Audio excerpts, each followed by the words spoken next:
hear me, right? I'll be with you soon. I'm not sad. Honestly, I can't wait. It's all I think about lately. I mean, we'll be together again.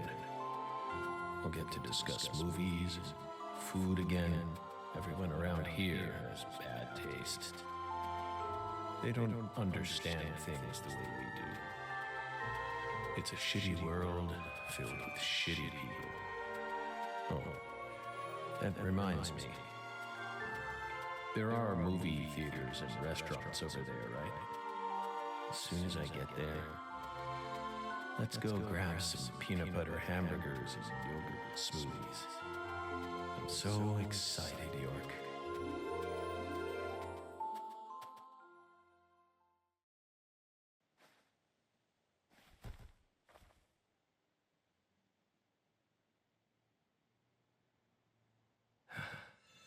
Please, York, don't rush me. You just need to wait a bit longer. I still have one job left to do. I need to finish it. I have to. Or else I'd never be able to face you. Just give me a little more time, okay?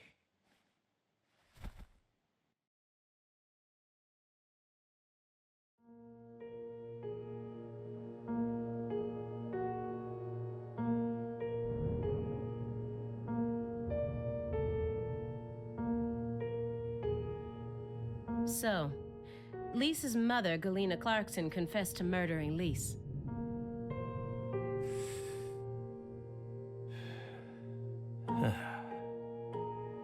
But then immediately afterwards, she went insane. So you had no choice but to detain her. What a terribly convenient story. You were the first person to find the suspect hiding at a farm on the edge of town. And you even got her to confess to the crime, right then and there. Did anyone else get a chance to hear Galena's confession? Only us. How did you even find that shack in the first place?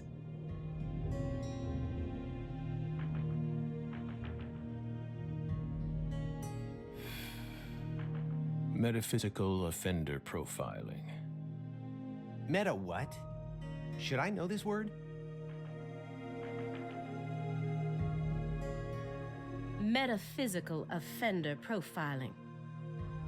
The term appears 6 times in the Lucare report and 14 times in the 2010 Greenvale report. As long as you're solving cases, the people in charge don't really care what sort of words you use. But we're different. You utilized a highly abnormal method to instantly hone in on a suspect. Then you did it again and again. And every time you used it, one term kept appearing in your files. Metaphysical offender profiling. Mr. Morgan, would you mind explaining to us what this term means? We could try. But no matter what words we used, you'd never be able to understand. You see, it doesn't pertain to this side. Come, my fairy. Stop hiding back there and give them the explanation they so desire. What? You're too shy? Mr. Morgan? Mr. Morgan! Come on out. Don't be afraid. You can do it. Is that all you have to say? Don't underestimate me, Morgan. I know you and the Clarksons share a deeper connection, much deeper than how it appears on the surface. I need to shake him with something else that's directly connected to the Clarksons. I'm gonna jog his memory by force.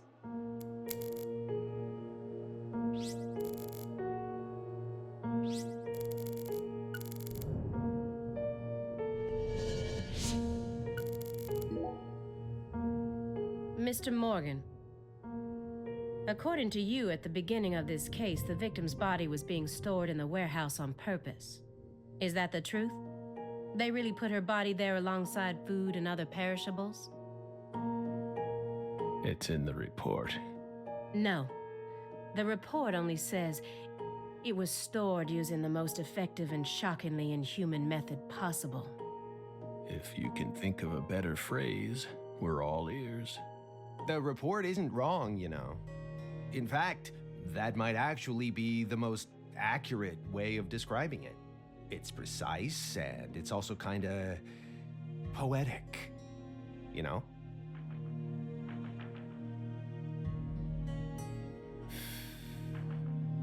Wow, Simon.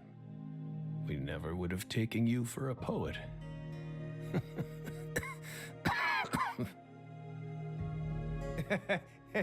Right? You two think this is a joke? Lise Clarkson's body was discovered in that cold storage warehouse after 14 long years. If you'd only done a proper investigation, we probably would have found her much sooner. That poor girl. We still regret the fact that we never got to meet her. We're sorry, from the bottoms of our hearts. I only hope it didn't happen that way by design. Will you comfort me? Thank you, my fairy.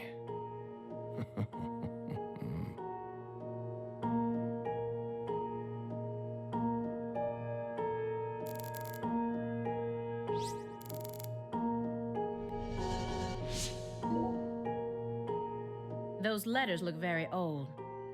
The postmark suggests they were sent out from Louisiana. And I suspect that dragonfly mark belongs to the Clarkson family. Maybe. So what if it does? A stalker has been harassing Patricia Clarkson for several years now. Did you know about this? Constant silent phone calls, unmarked letters. She also spotted a suspicious figure lurking near her mansion several times. And just last week, her employees spotted a strange figure lurking in the vicinity. The day someone else coincidentally used your alias and traveled to Louisiana. That's very intriguing. Aligned symbolism. Lise Clarkson also reported being harassed by a stalker just before she was murdered. You're aware of this, correct? Because I didn't find any mention of this in your report. No direct connection to the case. That's what we must have thought. The visionary lies to himself, the liar only to others. Which are you? That's enough for now. This all has nothing to do with the case. Besides, there's no evidence that proves those letters are from her. Isn't that right, my fairy? I knew it wouldn't go that easily. Maybe I should try asking my questions in a different way. I could use Agent Jones here.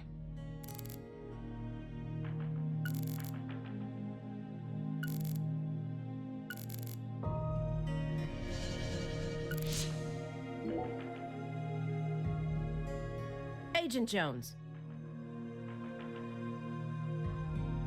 Are you paying attention? Or do you intend to waste Mr. Morgan's precious time? No, sorry. I'm just a little tired. I'm listening. Take your hand out of your pocket. Didn't they teach you any manners at Quantico? Oh, right. Guess they slipped my mind. My bad.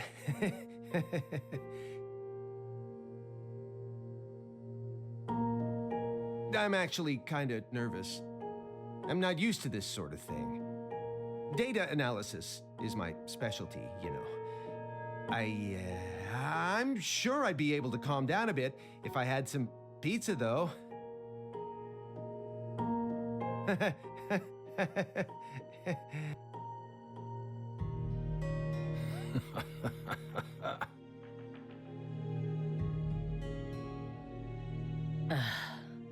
The FBI needs to do something about their lack of personnel. I'll have to ask the questions myself. But how should I start? Maybe I should look back over the files and calmly reassess the situation.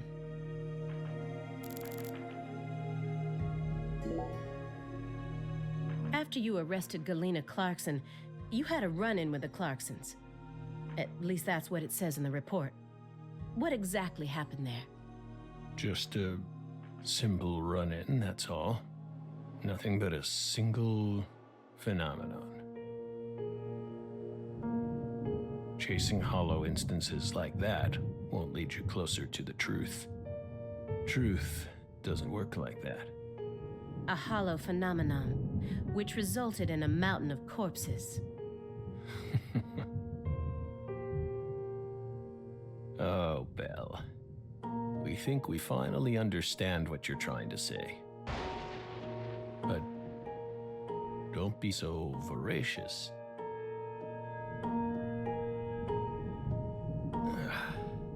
How about another cup of coffee? We've still got a long way to go, you know.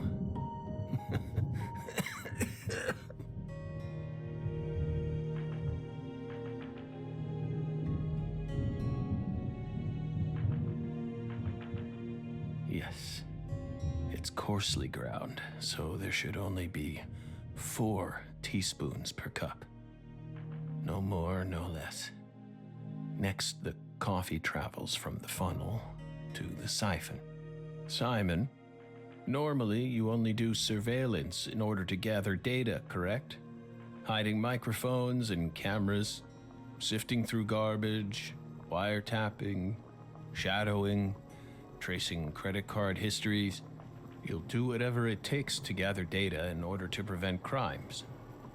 That's how the FBI works. Well, yeah, you're right. No reason in hiding it now, I guess. Why do you ask? Our Southern Belle has adopted a very peculiar MO. It's almost like she has a special power, just like us.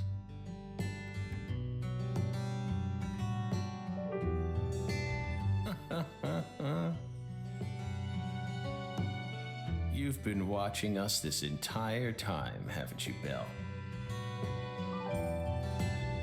From that window. I don't need to answer that question. You came here on New Year's Eve, then spent 49 hours watching us until you returned to your hotel room last night. You observed us the entire time without sleep or rest. And you only ate once, some pizza delivered by Simon. Aside from that, you never drank any water or relieved yourself. You simply sat there and continued to watch us. You have visions, too, don't you? You came here solely to hear us talk, didn't you?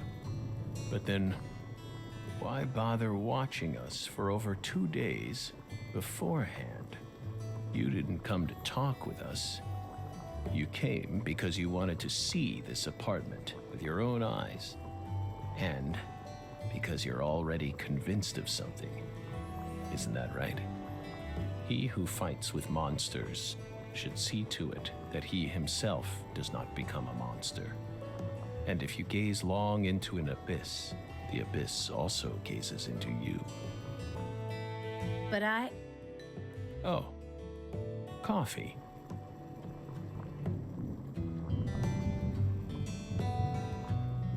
Thank you, my fairy. If you hadn't been paying attention, this coffee would have all gone to waste. The pus in our brains, it really has a way of interfering with our lives.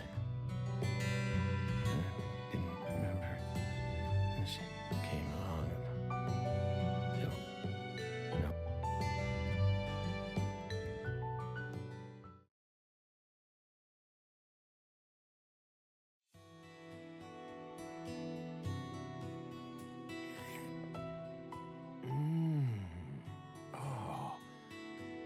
What the Christ? This is friggin' delicious. I thought I was gonna shit myself for a second there. Come on, Aaliyah, take a sip. Trust me, I'm not exaggerating here.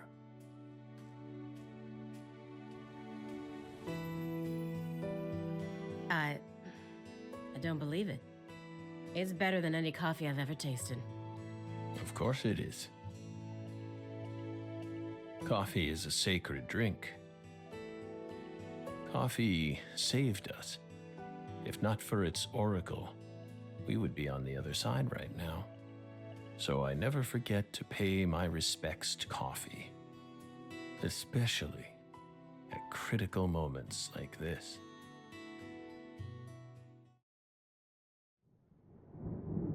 Big black cumulonimbus clouds are in the sky. And that sound. Thunder.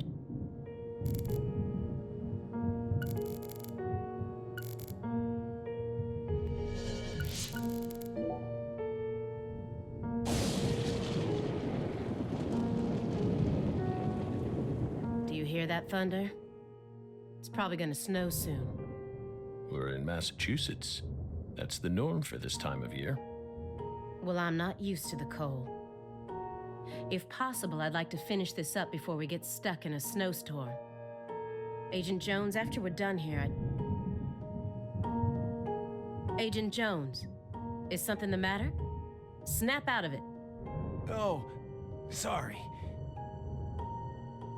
Yeah, I know. Do you? Then stop daydreaming. Okay. You just what?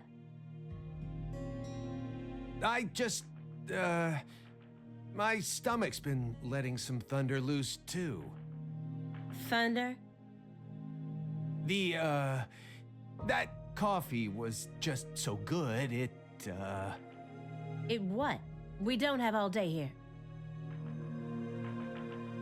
The coffee was just so good, it, summoned forth a massive tsunami from within me. Excuse me? What is wrong with you? Now is really not the time for this. Right door at the end of the hallway. Thanks, pal. Hold on. You can make it. We can do this. It's not very far.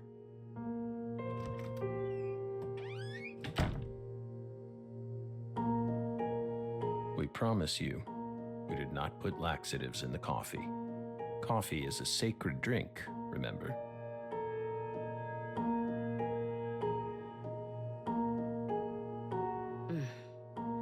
Motherfucker.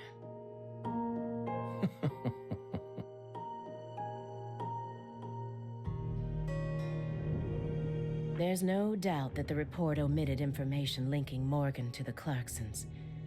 I need to get him to confess. Oh, yeah. That reminds me. There's a secret weapon in Agent Jones's briefcase.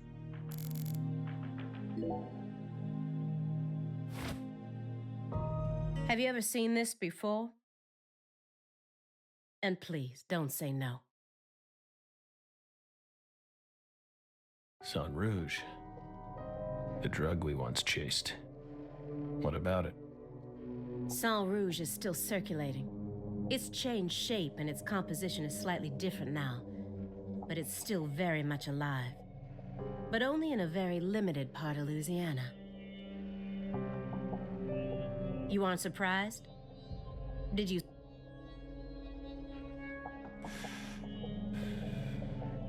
Copies of another drug being circulated isn't exactly a rare case. But Sang Rouge is special. The inimitable Enigma powder, the origin. It has many names, and no one was ever able to copy it. We've also been trying to figure out what it's made from ever since it appeared. But it's impossible to analyze. After all, it appears to be made from common ingredients that can be found anywhere. But if you try to use those ingredients, all you'll end up with is a mundane hallucinogen like DMT. If you're lucky. No. Sang Rouge requires a special recipe. The original recipe, which someone's been guarding this entire time. Someone who survived the incident in Le Carré.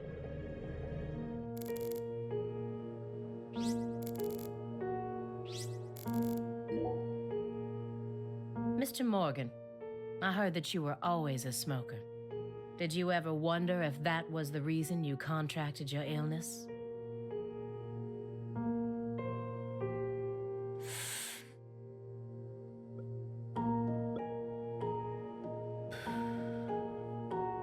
What does that have to do with this case? Nothing. I'm just personally curious about it. Sometimes, people die in car accidents, regardless of how well they take care of their health. Other times, they slip on their bathroom floors and crack open their heads. Isn't that right, my fairy? I'm not concerned with statistics. I'm just curious about you, right here, right now. We switched over from nicotine to this. It's less addictive. That's one step in the right direction, isn't it? Perhaps. If we're talking about withdrawal symptoms or physical dependencies. But it still seems like you're smoking too much at once. Honestly, it looks to me like you have a mental dependency. Maybe. But so what if we do? Surely you know about gateway drugs, yes? When a person starts to use one drug, it becomes much easier for them to branch out and try other drugs as well. The first drug acts as the gateway that leads them to stronger substances. Oh, are you trying to say that's going to happen to us? No. I'm simply saying there's a possibility.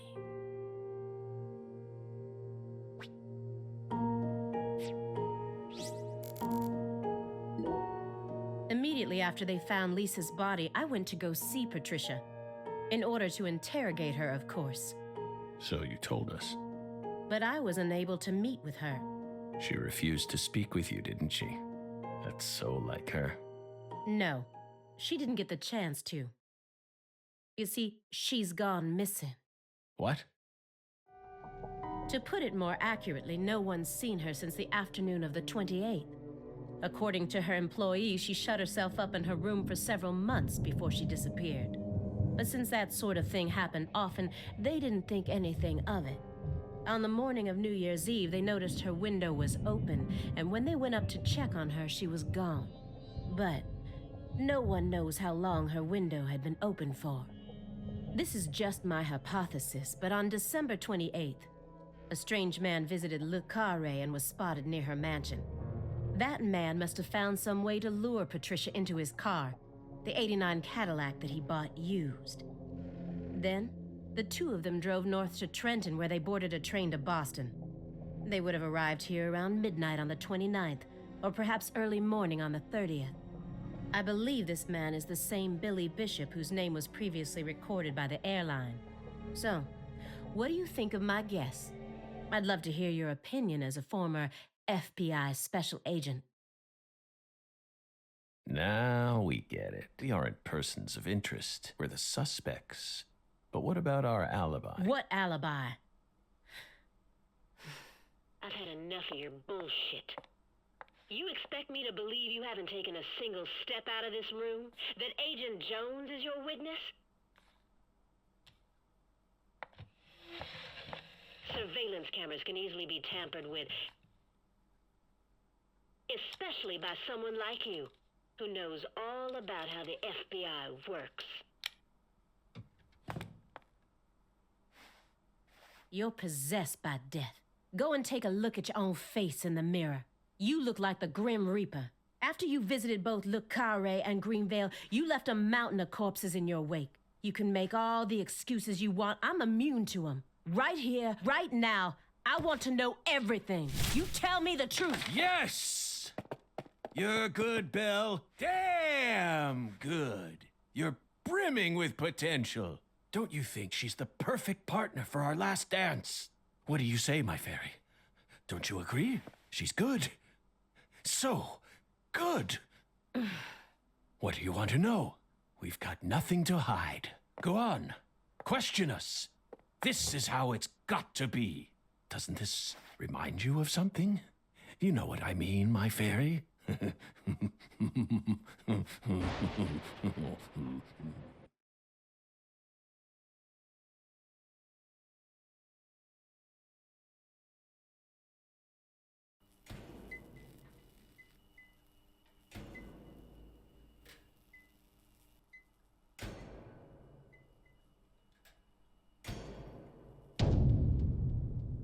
Son of a... How did this happen in my town? God damn it!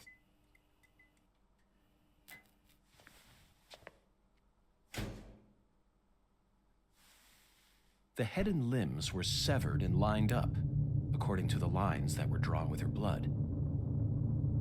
Just like migratory birds flying systematically across the sky. Hey, Zach, what do you think this means? They're severed roots. Severed roots? This is the way the Clarksons kill someone when they want to cut 'em off from the family. And how do you know about this? Everyone in town knows about it. They're just too scared to talk. What does the V stand for, then? Beats me. What, you think I know everything now? Vilitatio. It means quarrel in Latin. That's what the V stands for. Latin. Intriguing, isn't it, Zach? There are no defense wounds on the corpse. In other words, Galena showed no signs of resistance when she was amputated. But, strangely enough, there are small traces of subcutaneous bleeding around the wounded areas. That's a vital reaction, which means she couldn't have been dead. You mean... Yes, that's right, Patty. Galena was amputated while she was still alive, and she never resisted. Is that even possible? It certainly isn't impossible. For example, if she was put to sleep with a drug, or if she desired the amputation herself. Why would she ever desire that? Mr. York, I'm sorry, but there ain't no way that could have happened. How can you be sure of that, Melvin? Our world contains phenomena that could never be explained with logic. This is especially true for phenomena in which humans are involved. Do you really think all the facets of love and hate can be explained with logic? Well, no, I don't reckon I do. Yeah, might be too early to rule out those possibilities, just like you say. Zach, now we truly know just how deeply the Clarksons are involved with this. Patty, how long does it take to reach the Clarkson estate? Just a short drive. You just gotta head west along the Mississippi. You can't miss it. Got it. Thank you, Patty. By the way, Melvin, no matter how accelerated Patty may be, don't you think she's still a bit too young to see something like this? For the record, I have no intent to instruct others on how to raise their children, but... Holy moly, you're right! Patricia, CLG! Come on, sweetie. Kids shouldn't have to see stuff like this. Daddy, it's too late now.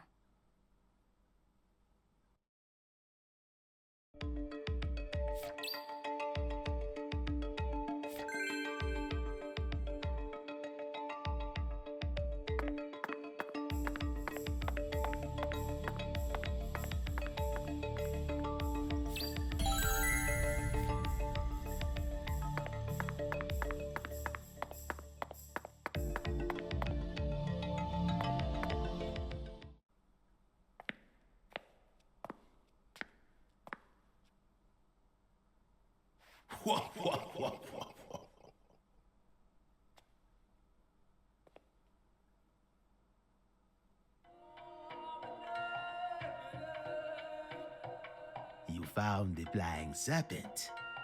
But now, the flying serpent will come to find you. Yeah, that sounds right. And it looks like this flying serpent is a venomous one. Some become feasts, while others are eaten alive. Which fate would you prefer? Both sound marvelous, but let me check with Zach. A fine answer.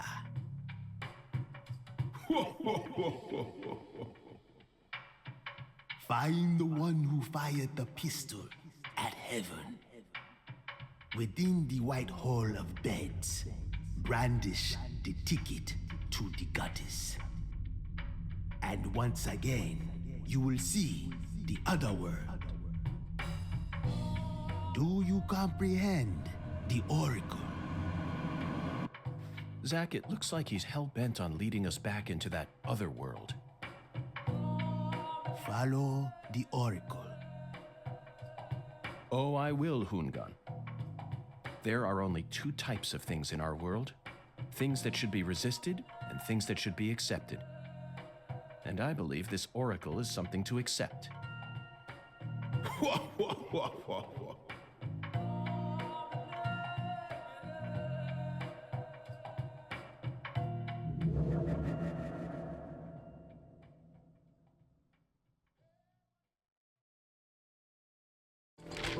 Do you think we're crazy for believing everything that skeletal gentleman says? No, we're not crazy. Not one bit. This is our destiny, that's all. But I shouldn't need to explain that to you, Zach. The one who fired the pistol at heaven. Firing pistols at the sky might be a rather common occurrence for the South. Remember? Young Guns, 1988, directed by Christopher Kane. There's that great scene where Emilio Estevez keeps firing his Colt M1877 up at the sky. Oh, but that film took place in New Mexico, didn't it? And the Oracle probably isn't referring to a situation like that. It's got to be for some purpose other than an attack or a threat. Raising a pistol up to the sky, then slowly pulling the trigger, kind of sounds like the start to a race. Don't you agree, Zach? Bingo, Zach. We're currently running a race here, and the one who started this murder investigation is indeed the one who fired the pistol at heaven. In other words, the person who first discovered the body. According to the files, Lisa's body was discovered by Chuck Thompson, a crawfish farmer. He apparently works out of a fishing hut located in the marshes south of the bayou. Let's go pay him a visit. Who knows? We might even get to see some crawfish. What? Why isn't the murderer the one who started this race? Zach, this isn't like you. Of course the murderer isn't the one who started the race. The murderer's running it. They're currently in first place, and they're breaking all the rules. Any more objections, Zach? Within the White Hall of Beds. This one is even easier. There are only a few establishments that have a whole hall's worth of beds, especially in a small town like this. I'm sure you've already got a pretty good idea about what the answer is, Zach. Beds all lined up. Only an amateur would hear that and think it must be referring to a brothel. You never disappoint me, Zach. It's a medical facility. They invite their patients into rooms full of beds where they're tended to by doctors and nurses clad in white. It's definitely a white hall, where people are invited into beds. You always manage to impress me with your intuition. I'm really counting on you here, Zach, and I know I'll always be able to.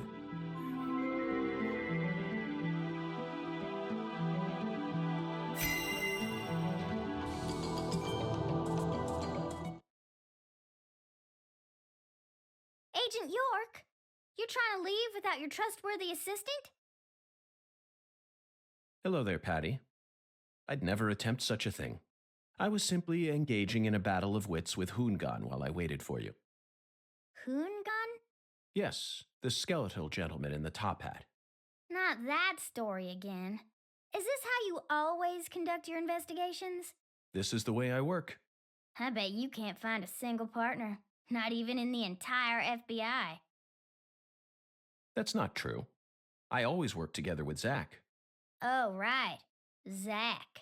Don't worry. I'll be your partner while you're here in our town. Now, let's go investigate.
How's your mama?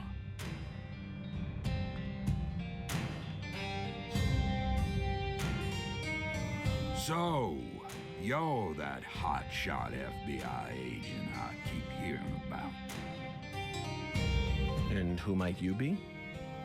I came to claim the body of my daughter. My daughter, who was murdered in a holding cell after you detained her yesterday.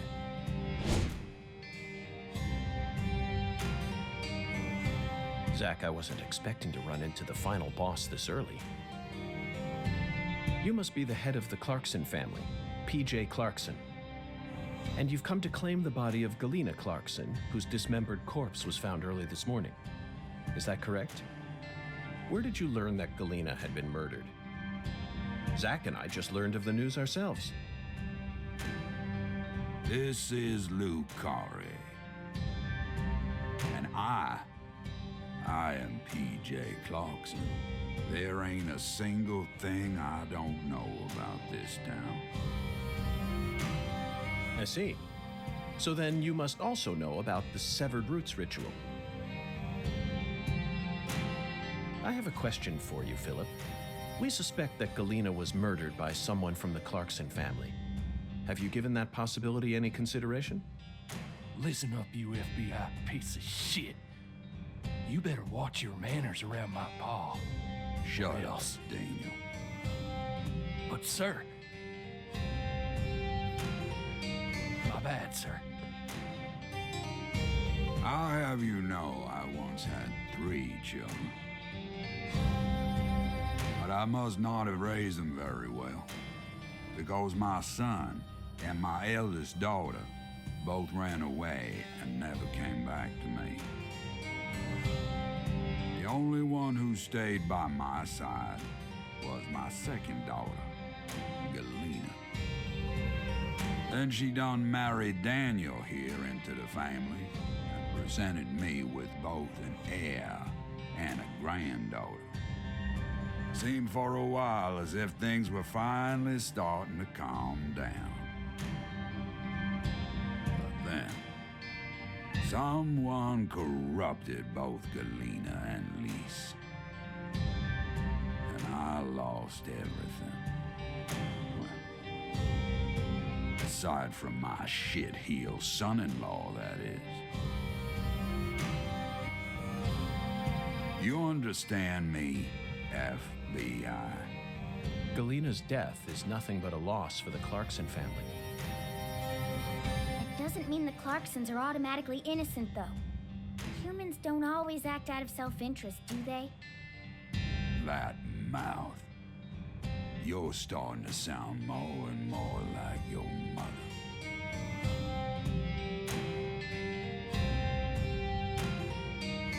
We're leaving, Daniel. What? But my treasure...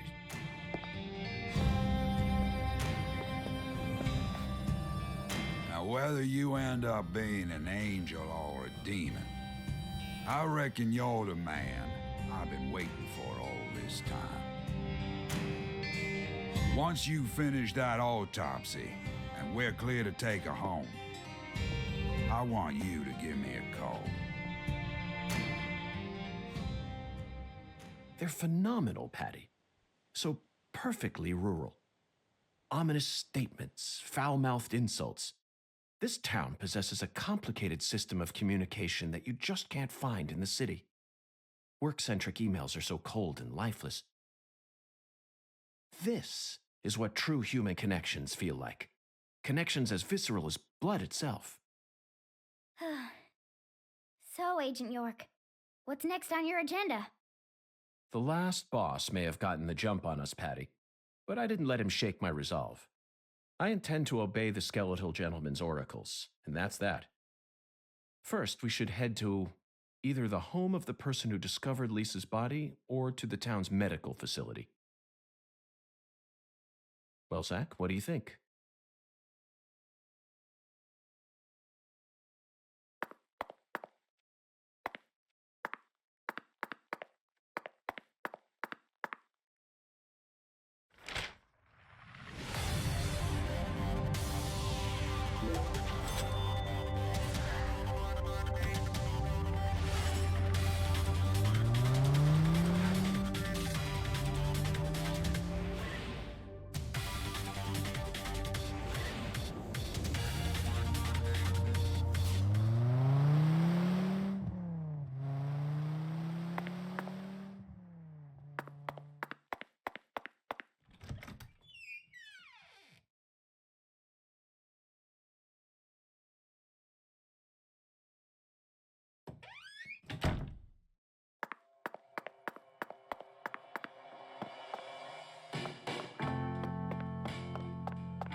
And that's what I'm talking about. You can't get so mixed.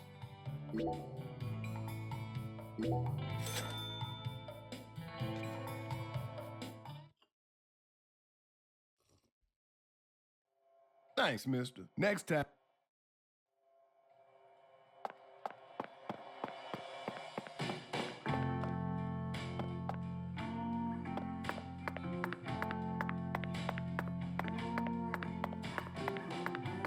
Sure is some sun out there, ain't it, boss?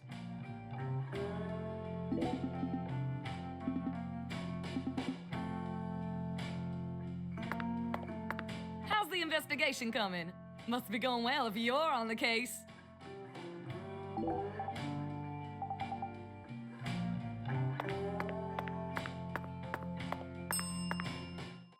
What? You need a ride? Okay, I'll call her in a jiffy. Why, Vern, the new cutting-edge transportation service. We'll come to you wherever you are.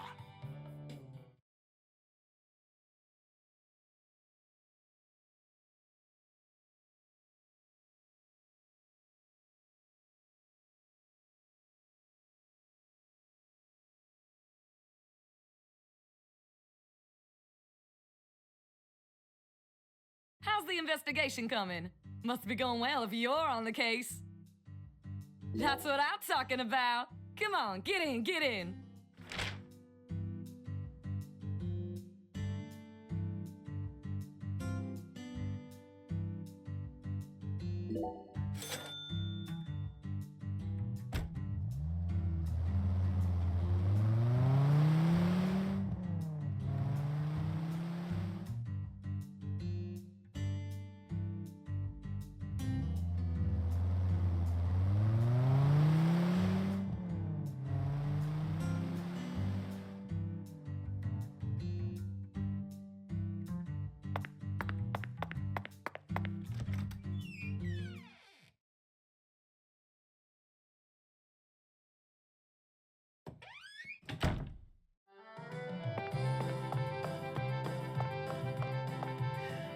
The air out there don't feel right today. You feel it too, honey?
The air out there don't feel right today. You feel it too, honey?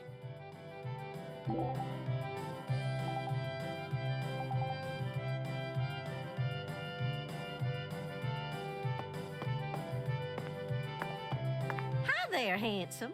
How's your day coming along?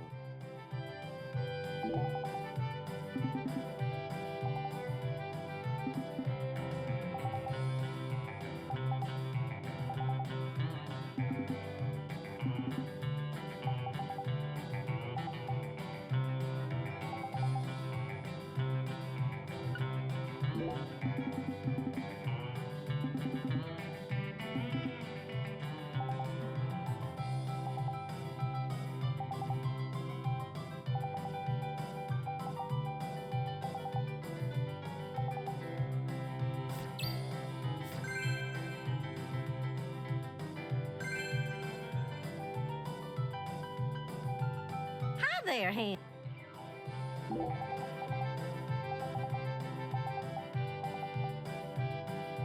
Hi there. Hello, ma'am. Would you mind if I used this lane for a bit? Oh, Mr. Special Agent. I suppose it'd be worth it for someone like you. After all... Yes, that's... there...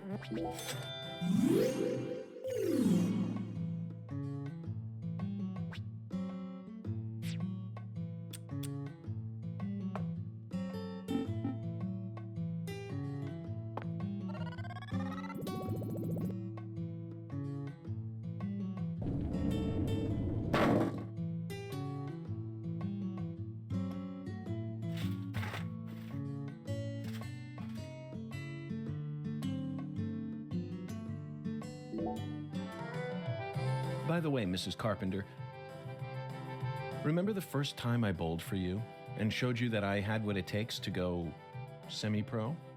Was there any special reason why the lane was open that day?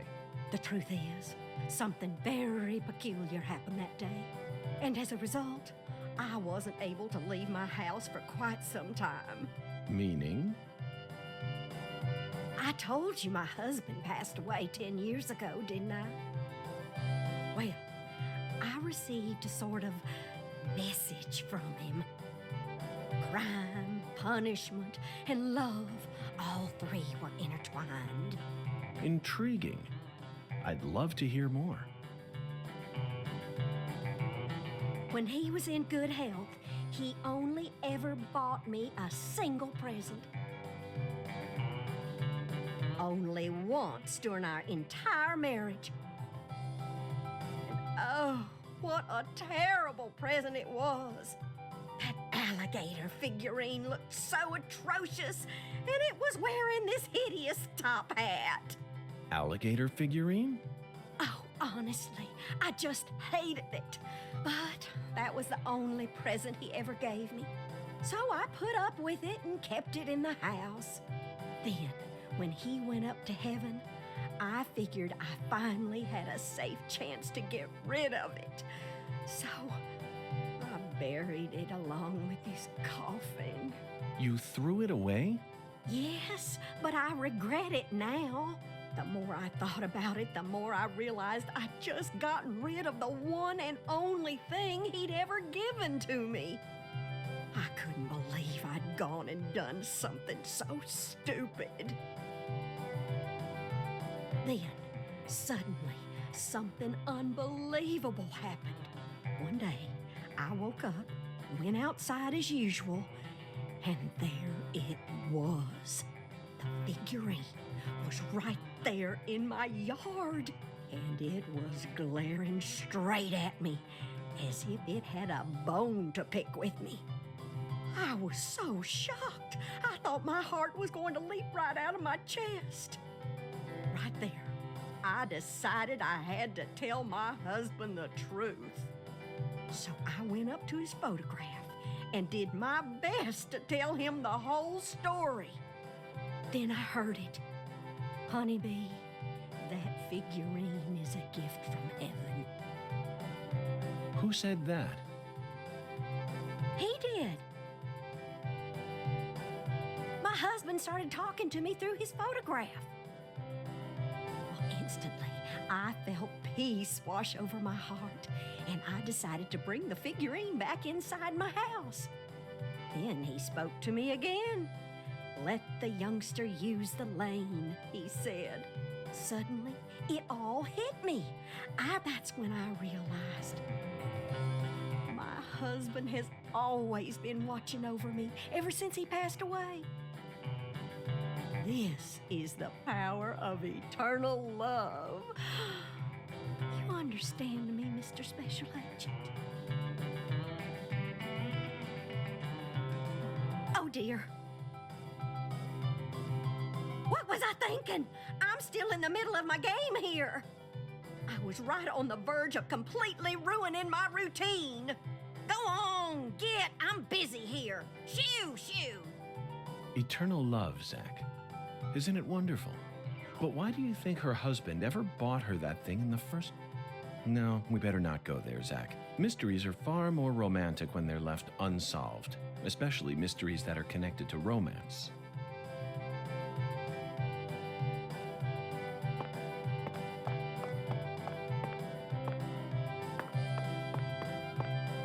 Hi there, handsome.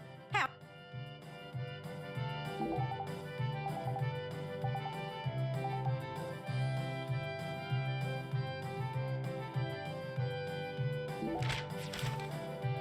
Hi there, Well then.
Hi there, handsome.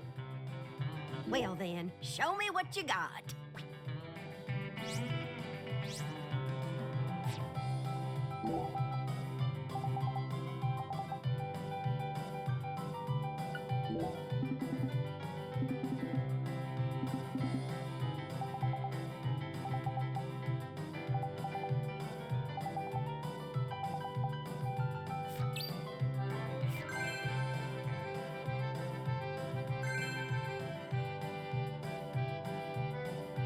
Hi there. Well then, show me.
Hi there, handsome. How's your day?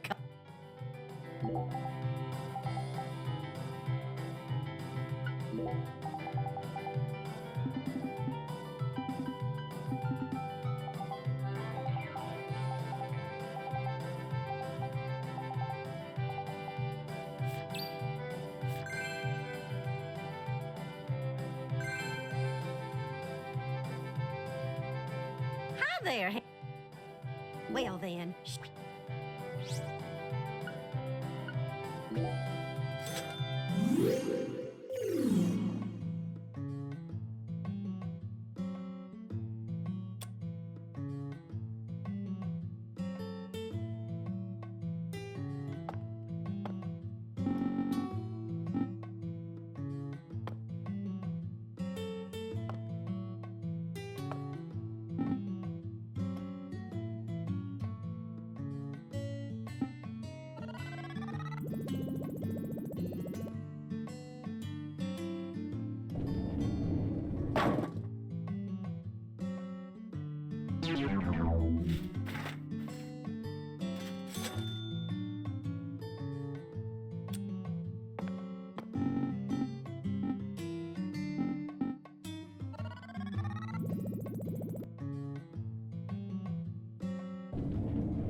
working hard now, handsome. And never forget, you have the potential to go semi-pro someday. You mustn't let that talent go to waste.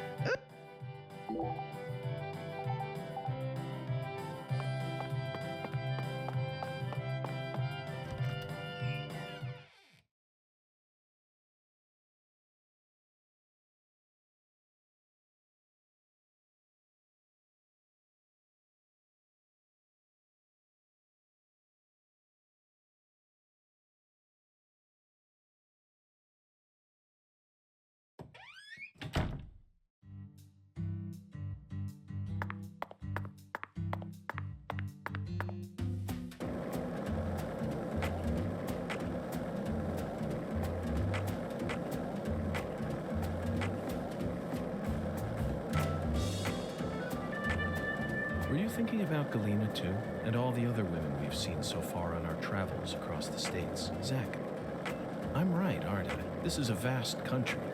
Incredibly vast. And it's mostly composed of mountains, deserts, and farmland, with small towns scattered about here and there. That's how America looks to me.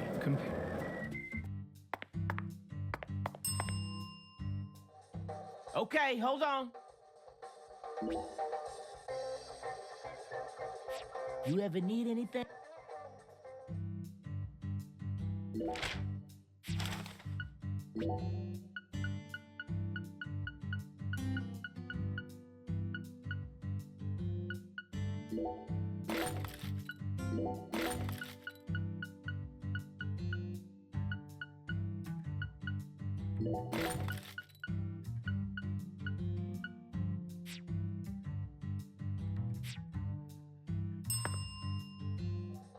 Okay,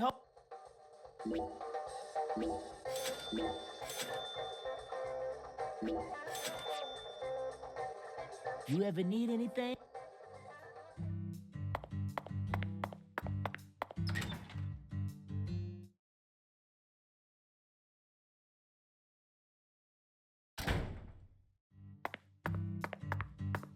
What's the buzz, Mr. FBI Special Agent?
this town has a symbol, it's got to be that bridge hanging over the bayou.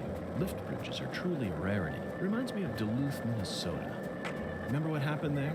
That man went to such great lengths to collect his victims' tongues. You know, the one who would French kiss them every day as they slowly decompose. As I drove him to the station after his arrest, he started lecturing me on the proper way to give someone a kiss. Anyway, back to Duluth. They have a famous lift bridge there called the Aerial Lift Bridge. The lift bridge here is the first one we've seen since then, but this one looks a lot smaller than the Aerial Lift Bridge. Its smaller size was most likely chosen due to the width of the river and the sea level of this area. The height and structure of a bridge is what determines which sort of boats can travel down the river. Normal bridges' base heights are set at a higher point so that boats can freely pass underneath them. But I imagine it would be difficult to create a bridge with a large arch here due to the river width and the sea level. That's why we're seeing all these mobile bridges, such as lift bridges and drawbridges around here. As far as Louisiana goes, it appears that they've built mobile bridges over most of the bayous. Fascinating, isn't it, Zach?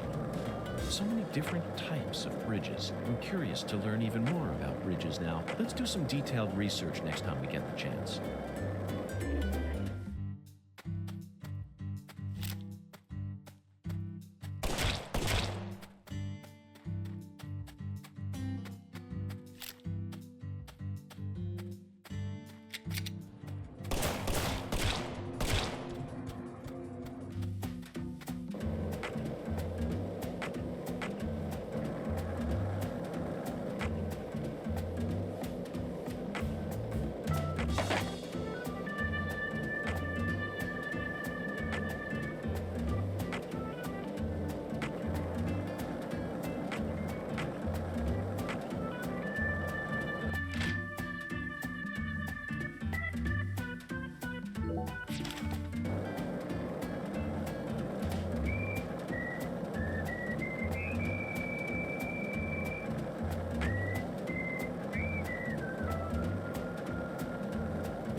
Hey, want to talk about bridges? Why?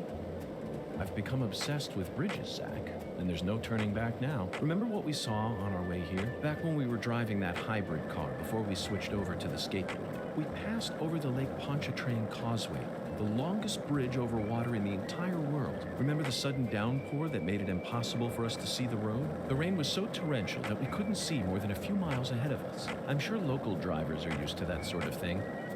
They were all going normal speeds. I'll bet that scene reminded you of a certain film.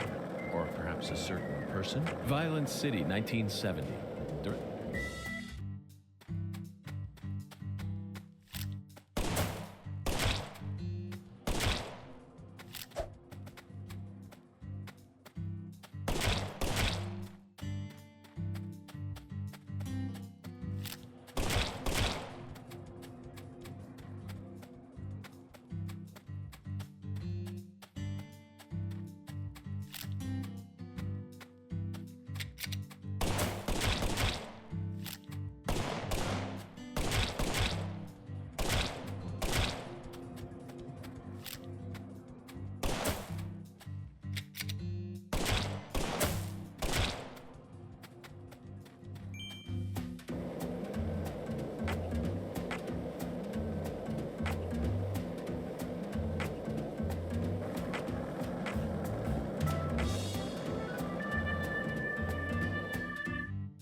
What's the buzz, Mr. FBI Special Agent?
Hey, Zach, it looks like we were right on the money. Tracing the Sang Rouge distribution route led us right to Louisiana.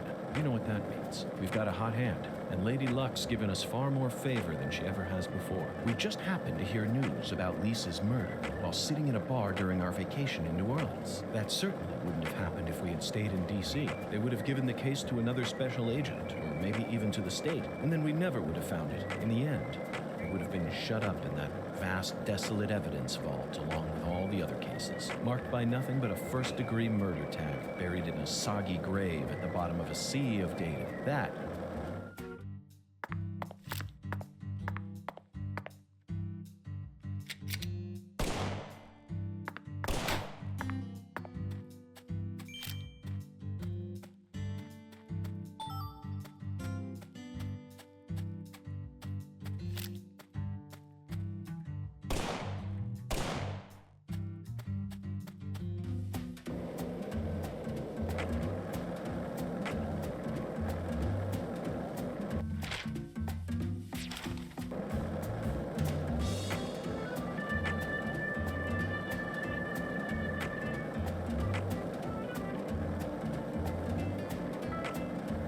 This is the Deep South. I feel it every time that molten hot sun pours down on me.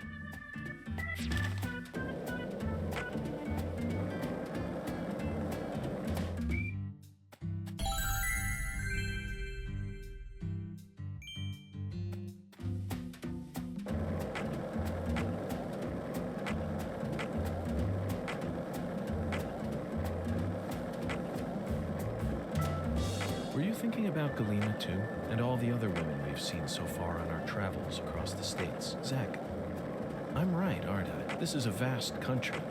Incredibly vast. And it's mostly composed of mountains, deserts, and farmland, with small towns scattered about here and there. That's how America looks to me. Compared to the scale of this entire country, New York, Chicago, and LA are all microscopic. Sometimes they even feel like figments of my imagination. Think back to what Las Vegas looked like when we were driving up I-15. It was a mirage. TV and movies dress up those mirages and broadcast them to people all around the world. Meanwhile, American women become fascinated by the gorgeous city lights and are drawn toward those illusions. The very same women who were chosen as prom queens in their small towns. In the end, all they find are ghosts. Once their eyes adjust to that blinding light, they realize there's nothing but vanity and lust surrounding them. They finally figure out that it was all in their heads. Then they quickly try to satisfy themselves with something else. Drugs. And drugs are the gateway to a whole pantheon of crime. Zach, remember what you told me once? The women who turn to crime aren't the evil ones. The drugs aren't evil either. They're nothing but chemicals. The ones who feed off those women and use them. They're the ones to hate. Let's go, Zach. We need to find the person who's hiding behind Galena and drag them out into the blazing southern sun.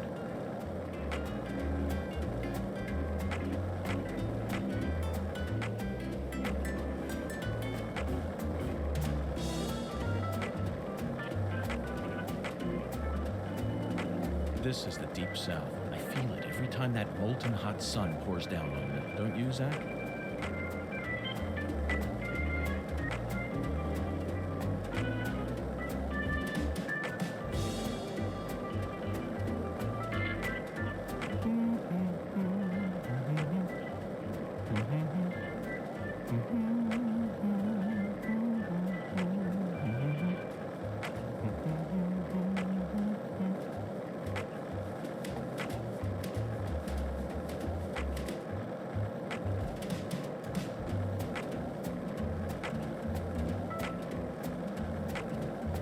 Hey, want to talk about bridges? Why? I've become obsessed with bridges, Zach, and there's no turning back now. Remember what we saw on our way here? Back when we were driving that hybrid car before we switched over to the skateboard. We passed over the Lake Pontchartrain Causeway, the longest bridge over water in the entire world. Remember the sudden downpour that made it impossible for us to see the road? The rain was so torrential that we couldn't see more than a few miles ahead of us. I'm sure local drivers are used to that sort of thing. They were all going normal speeds. I'll bet that scene reminded you of a certain film, or perhaps a certain person. Violent City, 1970, directed by Sergio Salima. I only ever saw it on TV when I was a kid, so I don't remember it very well. But I definitely remember that it featured a bridge, a long bridge. During the New Orleans part, that's the one thing I remember. That bridge must have been the Lake Pontchartrain Causeway. And the film starred Charles Bronson. Charles Bronson. What an amazing sound. You couldn't possibly find another man whose name matches his appearance so perfectly. Yes, of course I know that Charles Bronson isn't his real name. Charles Dennis Buczynski. That's his real name, but he's Bronson. Period. Zach, what's your favorite Bronson film? Death Wish? The Magnificent Seven? Rider on the Rain? Or Farewell Friend? They're all masterpieces. But to me, his greatest work lies elsewhere. That's it, Zach. No wonder we get along so well. I don't care what anyone else says.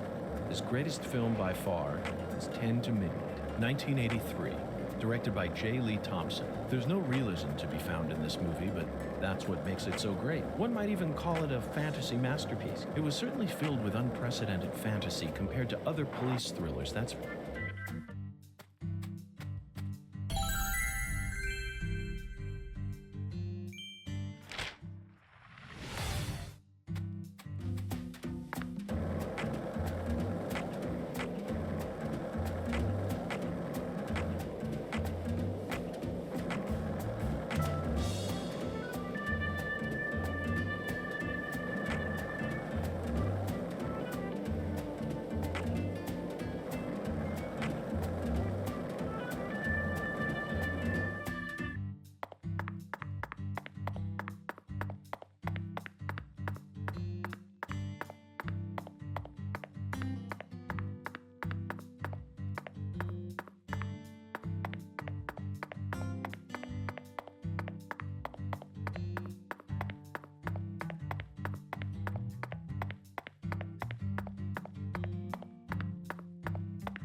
Looks like a case of bad timing, Zach.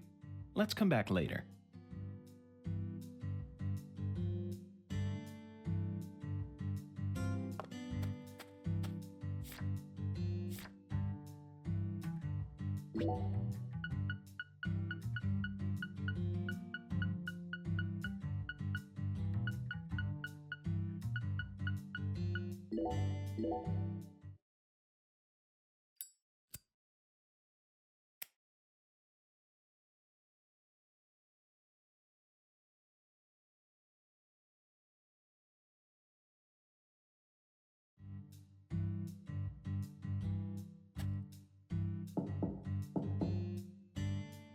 Looks like a case of bad timing, Zach. Let's come back later.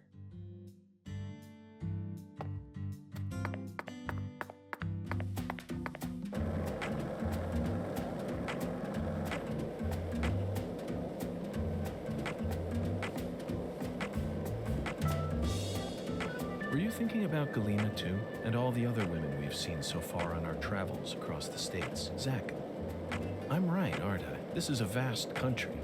Incredibly vast. And it's mostly composed of mountains, deserts, and farmland, with small towns scattered about here and there. That's how America looks to me. Compared to the scale of this entire country, New York, Chicago, and LA are all microscopic. Sometimes they even feel like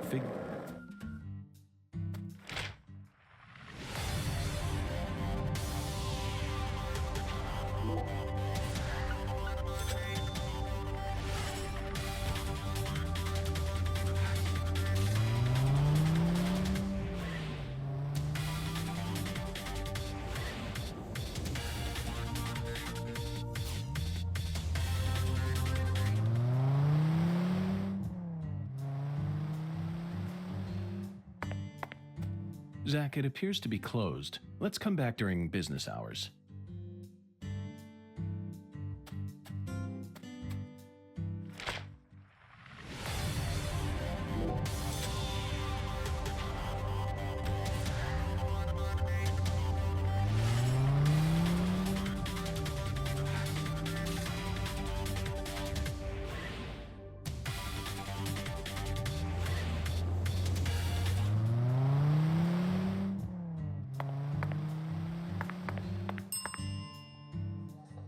Okay, hold on.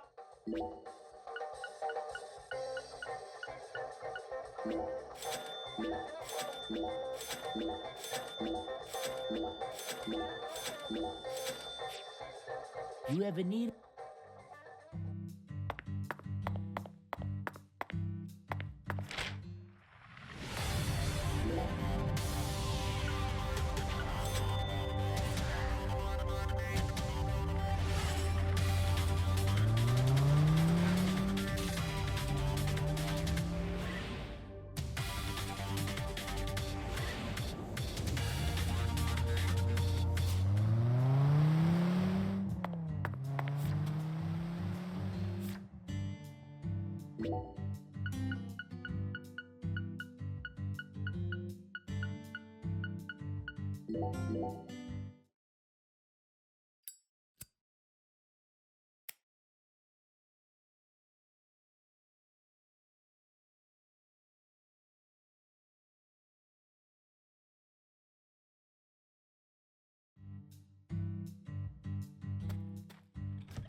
Well, Bureau man, you ever catch them crooks?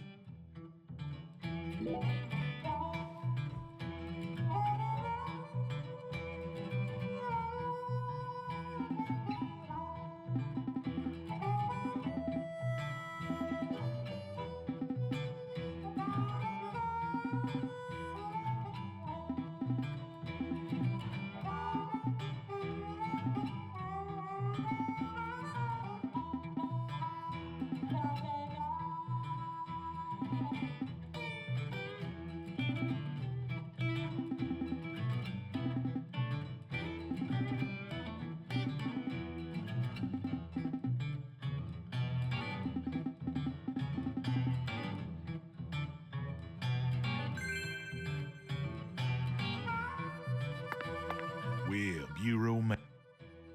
Sometimes, yeah.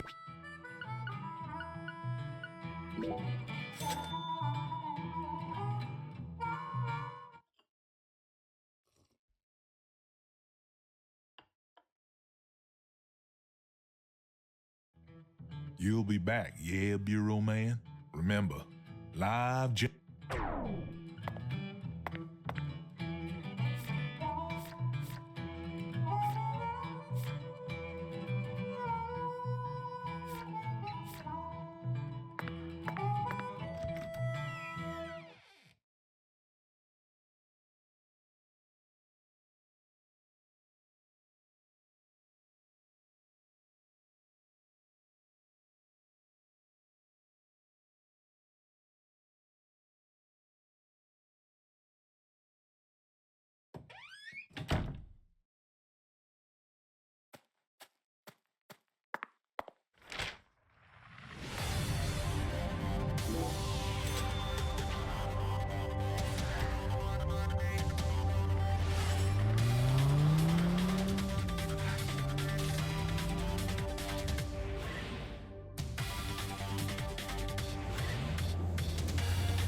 Gonna be another hot one today.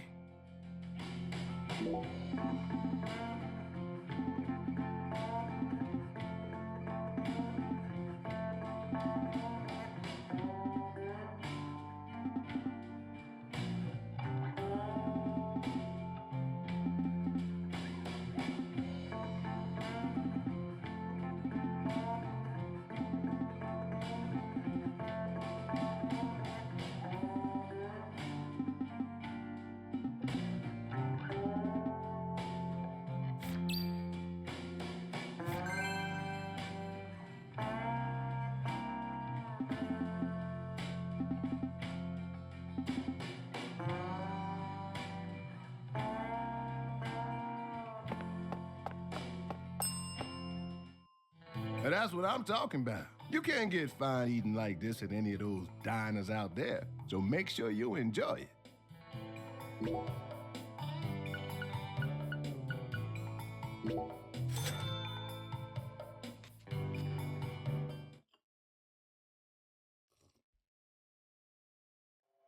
Thanks, mister. Next time you get...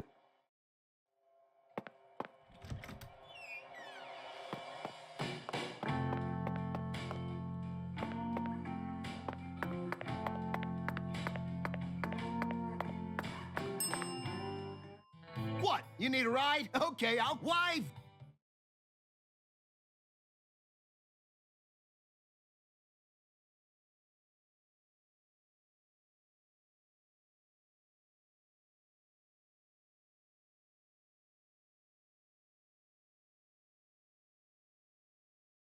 How's the investigation coming? That's what I'm talking about. Come on, get in, get...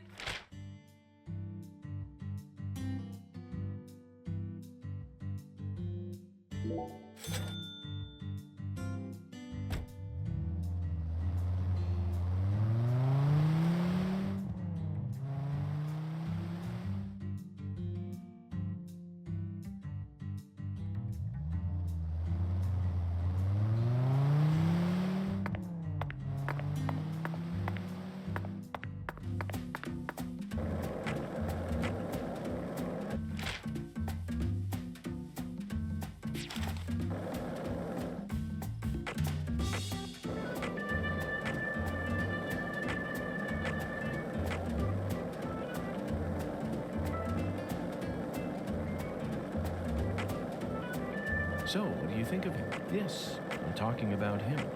Boondock. Is the skeletal gentleman friend or foe? Or does he merely exist outside the realms of either? Still too early to tell. But it's clear that he'll be the key to uncovering this case's mysteries. That's what my soul tells me. By the way,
Gonna be another hot.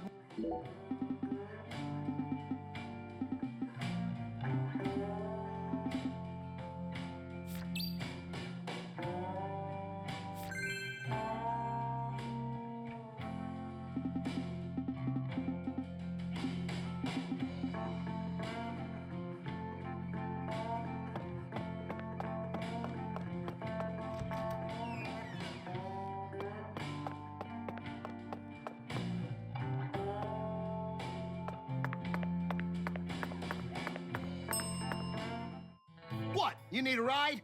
Okay, why?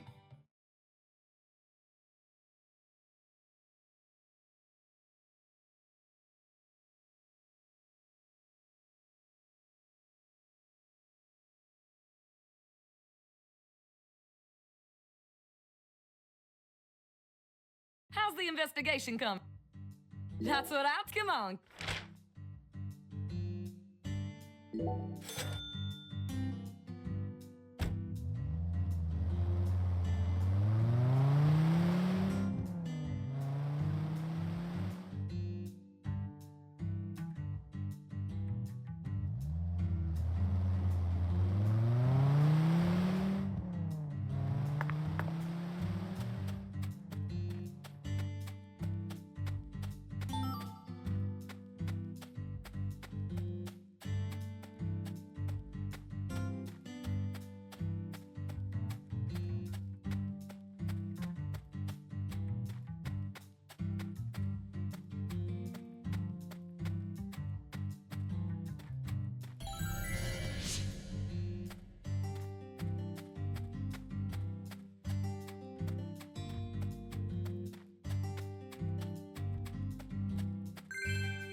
gonna be a...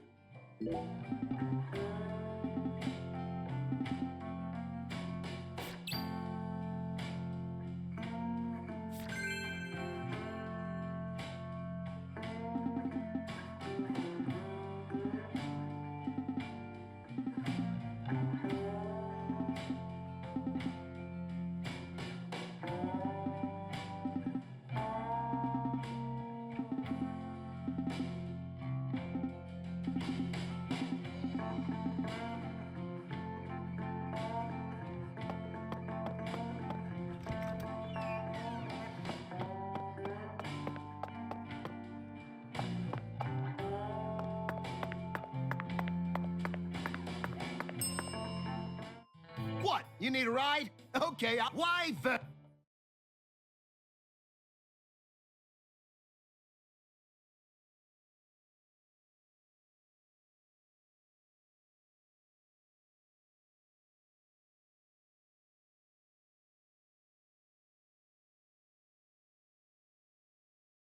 How's the investigation coming?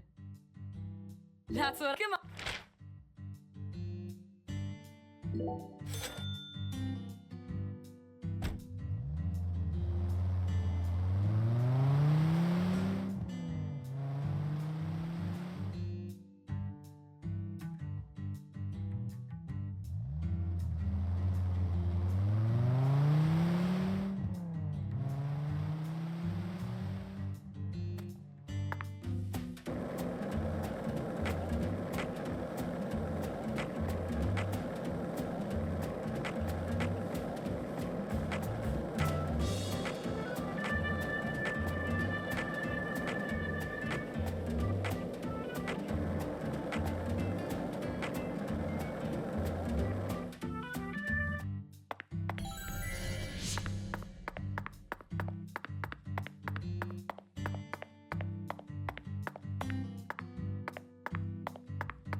Looks like a case of bad timing, Zach. Let's come back later.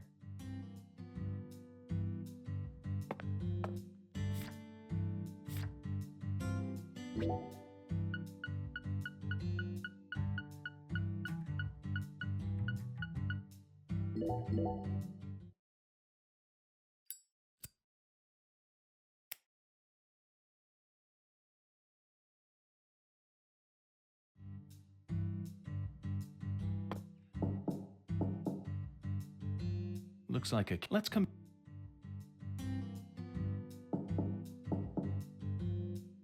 Looks like... Let's come back...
Looks like a case... Let's...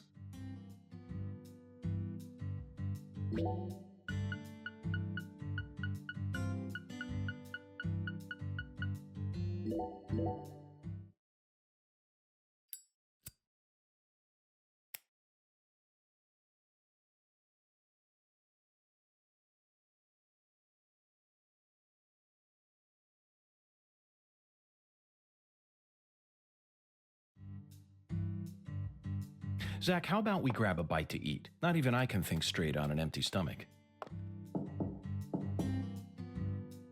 Looks like it. Let's come back.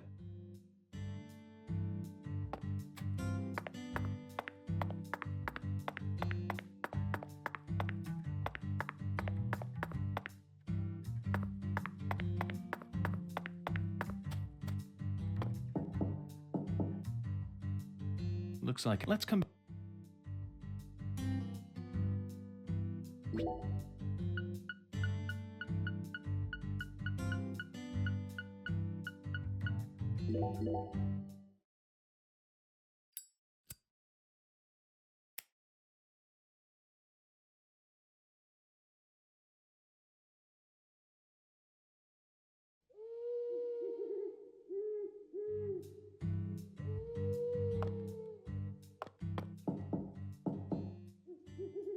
Looks like a case. Let's come back later.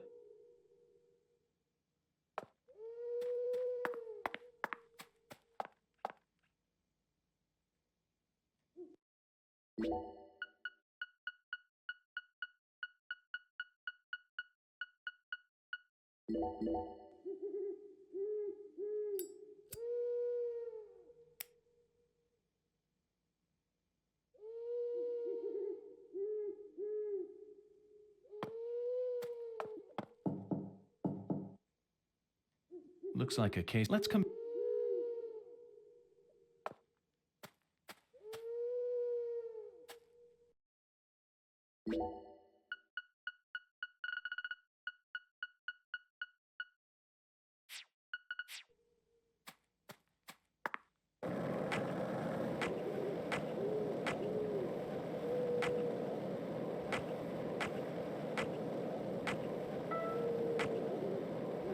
One lollipop, 2 lollipops, 3 lollipops. Don't mind me, Zach. This is how I wake myself up.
Gonna be a...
And that's what I'm talking. You can't. So make.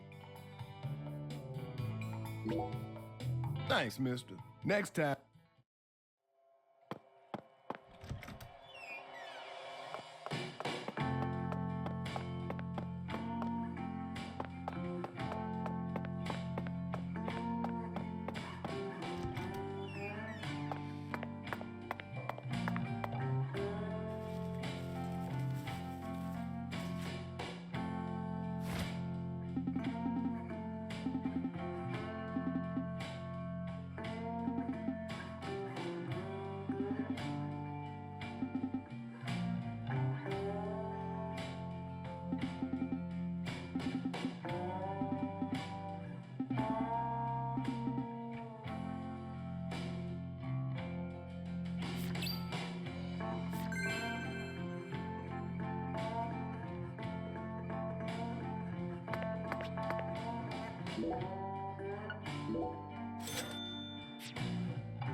Okay, hold on.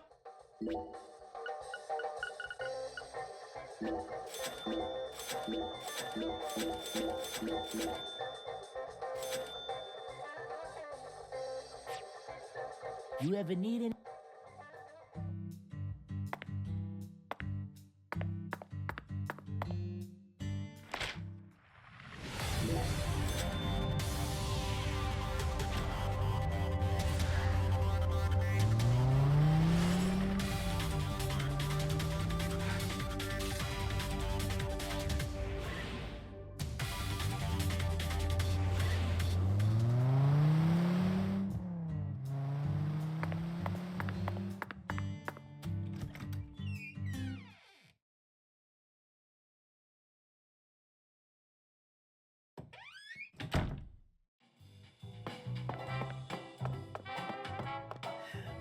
The air out there don't feel...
This is where you're headed next, right?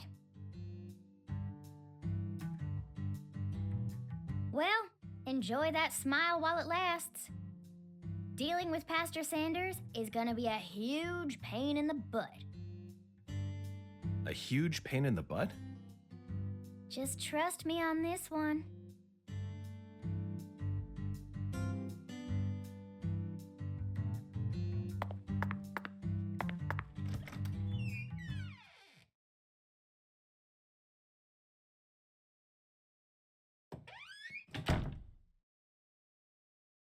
I don't like hospitals. Why not? They soup folks up with medicine, cut them up, and then they try and act like they're your friends. Something ain't right about that, you know. It goes against the laws of nature. Plus, this is a church. So you got a pastor, a servant of God, actually playing God with his patients. I think you have a point there, Patty. These days, we can neither determine death nor reproduce without the help of modern medicine. Yeah, our world's become quite an unnatural one. Oh, excuse me. This is Lucare. You need to watch where you're going, or someone might end up tripping you.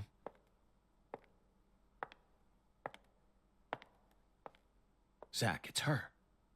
The stylish woman who watched Lise die.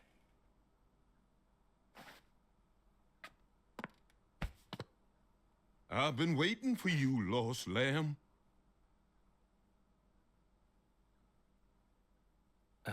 Hi there, Pastor.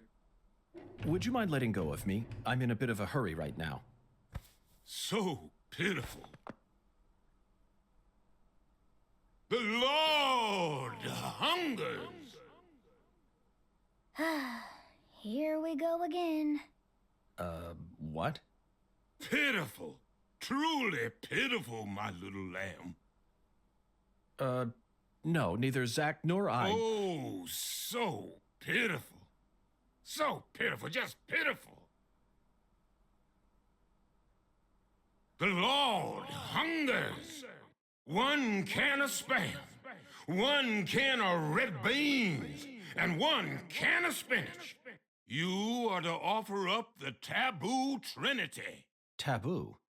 Don't you mean the holy? Oh, how I pity you. Unlike us humans, the Lord never errs. Now, my pitiful agent, bring forth the taboo trinity at once. For it is the will of the Lord our God. See? I told you this was gonna be a pain in the butt. But Zach and I need to go after that stylish woman. Too late now.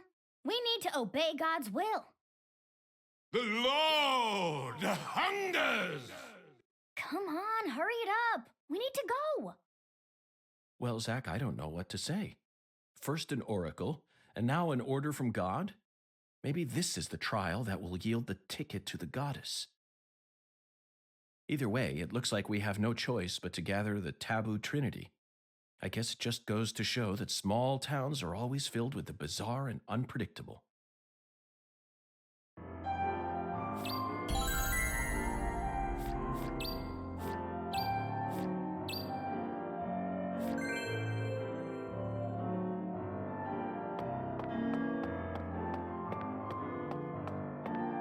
One can of Spam, one can of red beans, and one can of spinach.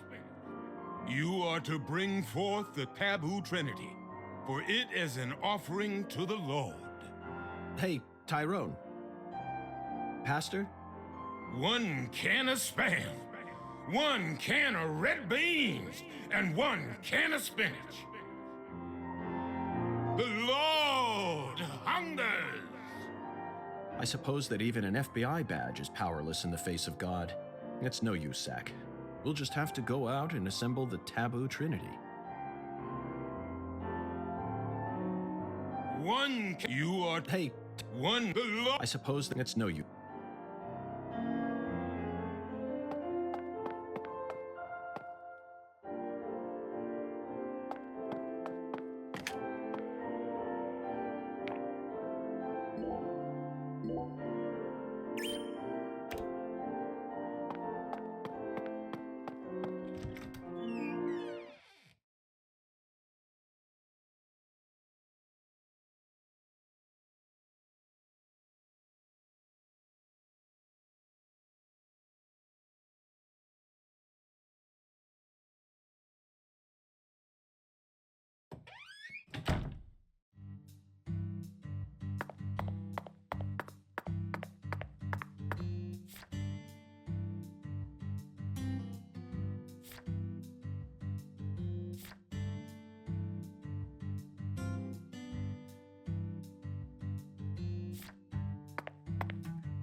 Do you carry any canned goods here? Canned goods?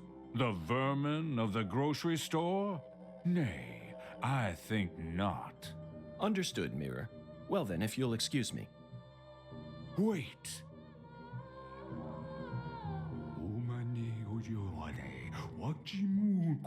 Yes,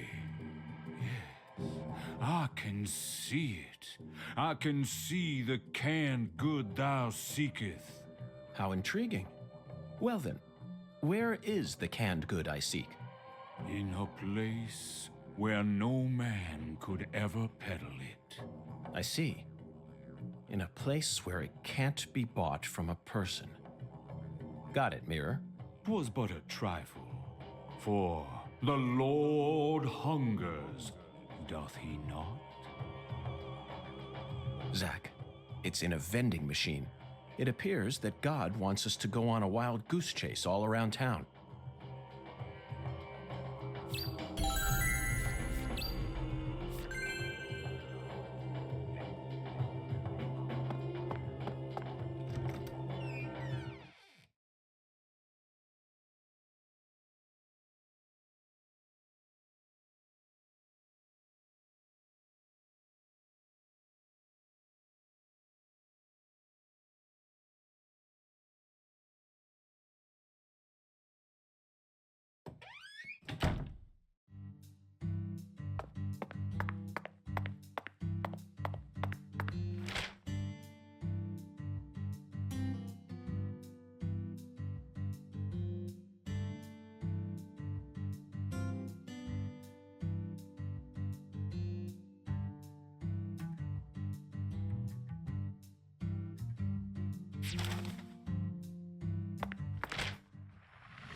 I think we've got the wrong vending machine.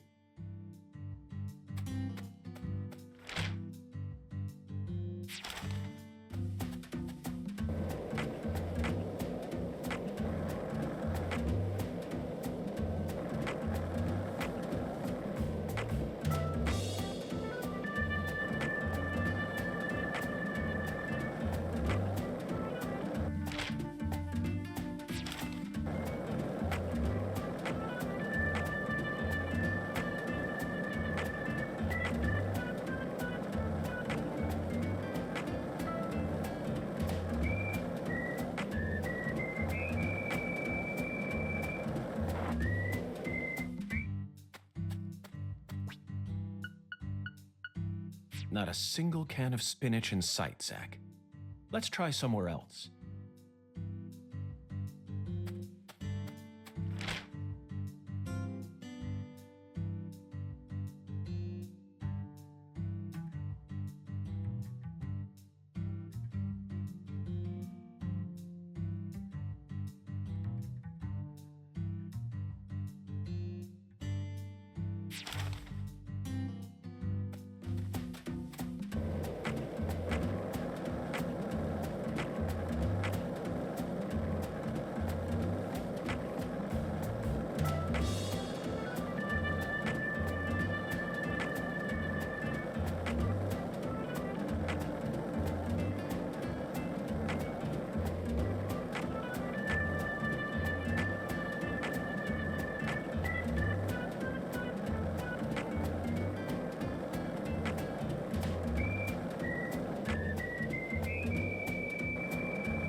Not a single can of spinach in sight, Zach. Let's try...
I think we've got the wrong vending machine.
Zach, we finally found our can of spinach. Look, Zach. Even this vending machine is managed by Clarkson Food Delivery Services. But who in their right mind would sell canned goods in a vending machine in the middle of nowhere? I only hope that it's not expired.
Okay, hold.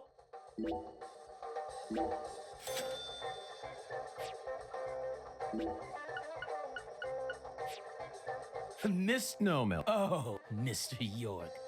The Lord hungers, right? Yes, apparently the Lord is starving, and I'm a lamb with no sense of direction.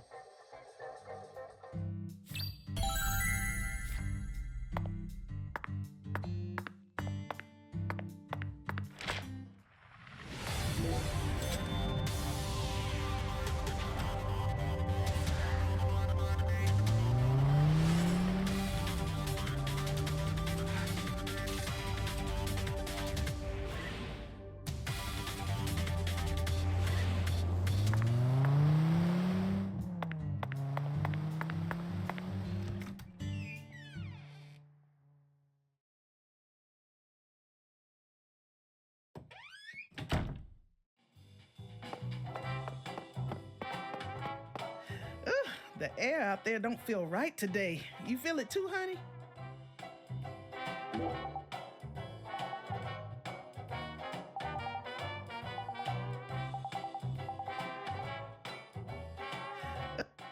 Is this place a bowling alley or a restaurant? Oh my Lord, what's wrong, honey? Can't tell the difference? It says restaurant right there on the outside. How do you explain that then? That's so the customers can bowl while they eat. Convenient, ain't it? If you want to bowl, honey, you'll have to ask Mrs. Carpenter to open up the lane for you. But if you just want to eat, then all you need to do is call my name. Got it? Oh.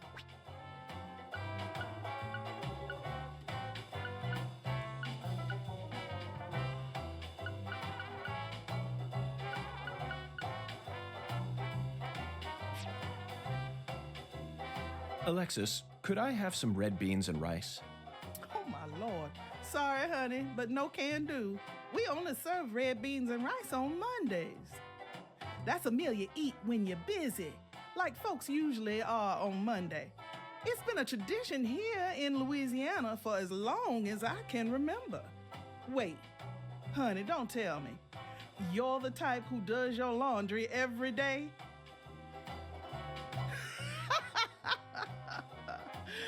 Oh. Tradition, Zach. This is it. The Deep South. Louisiana. We need to obey tradition here and come back on Monday.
What? You need a ride? Okay. What?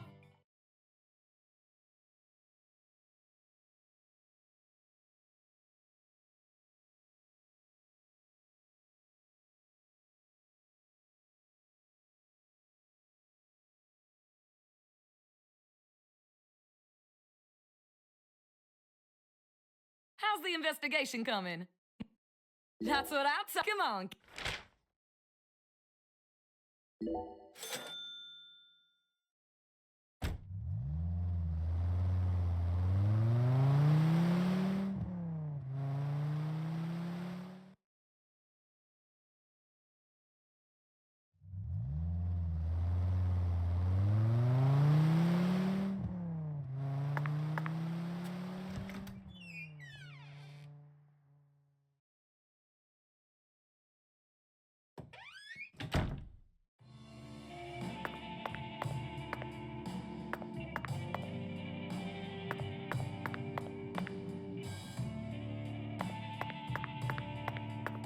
Well, Bureau man, you ever catch them crooks?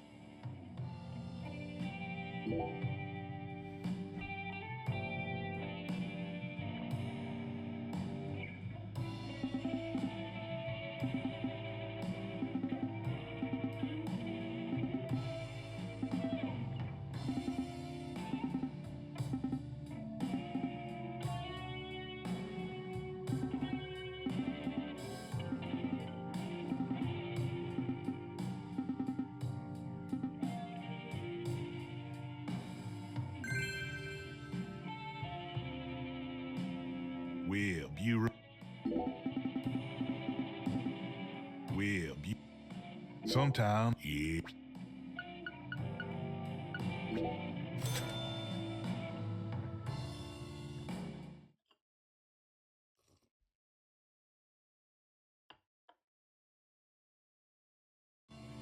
You'll be back, yeah. Remember.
And that's what I'm talking. You can't. So make.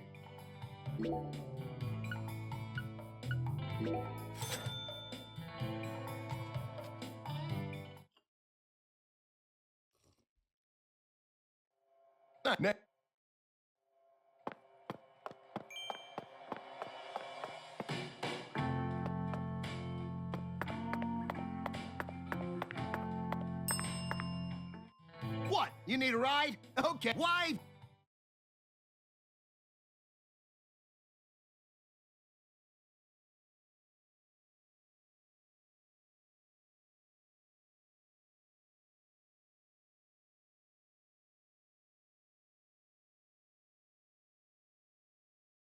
How's the investigation come? That's what I... Come on.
Well, Bureau.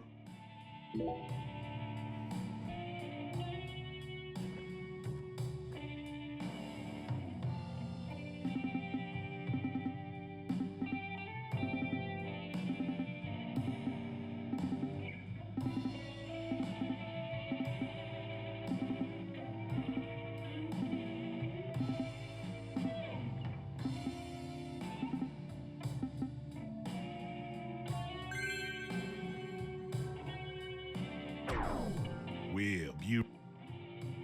Sometimes, yeah.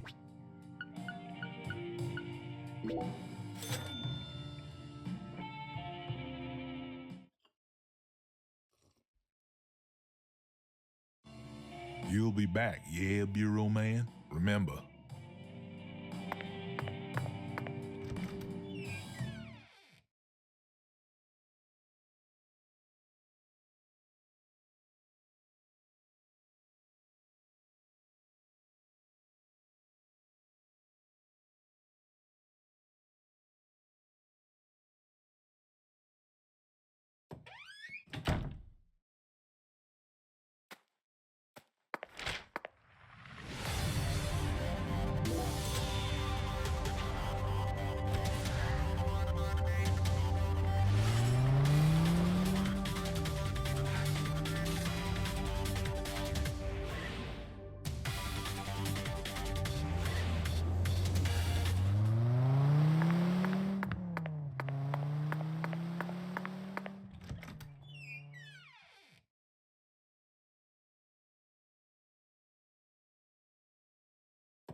I sincerely hope you're having a comfortable stay, Mr. Morgan, sir.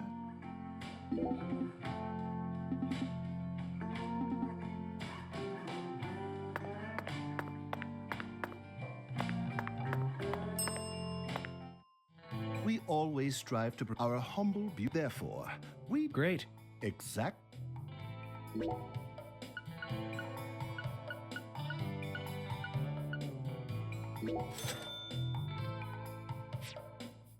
Please don't hesitate. Would you mind if... By all means, please ask me whatever you like, sir. Do you run this entire hotel all on your own? Yes. So you, or the three of you... Oh, heavens no, sir. The chef, the bellboy, and myself are... So the Clarksons own this place, too?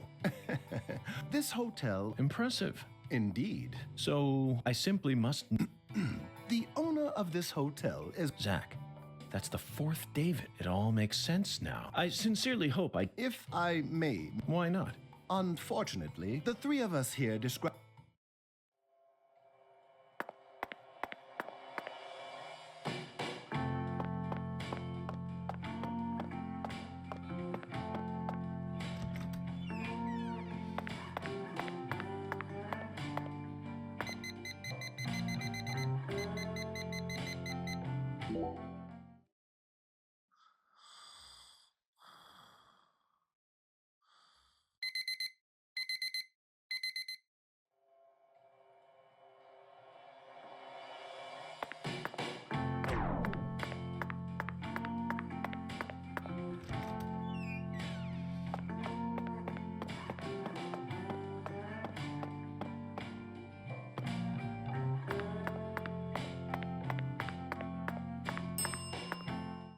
What? You need a ride? Oh, what?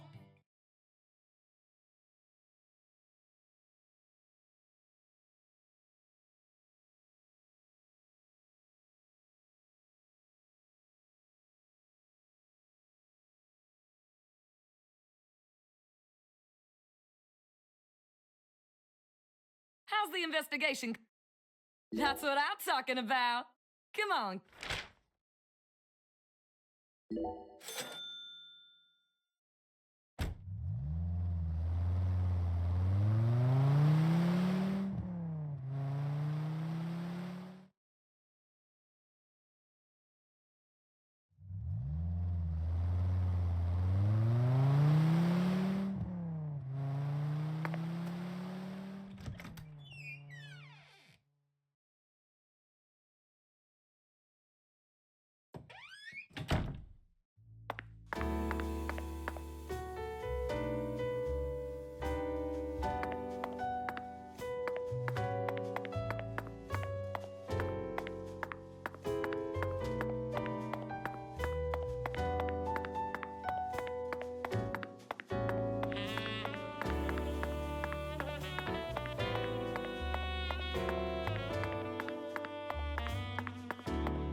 Well,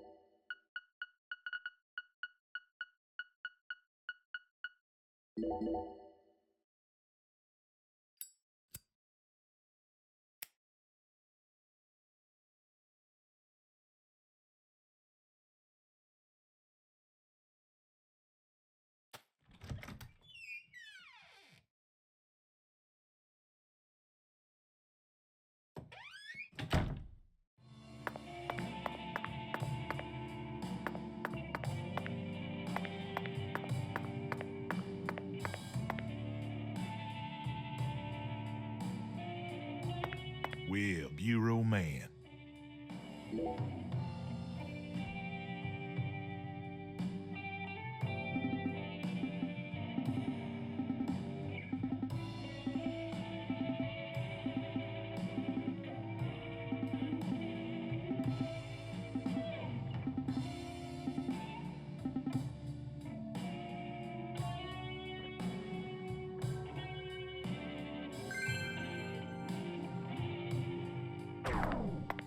Well, Bureau Man.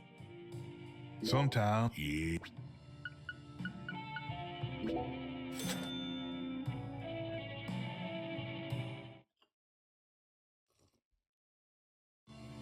You'll be back, yeah, Bureau Man? Remember.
What? You need a ride? Okay. Why?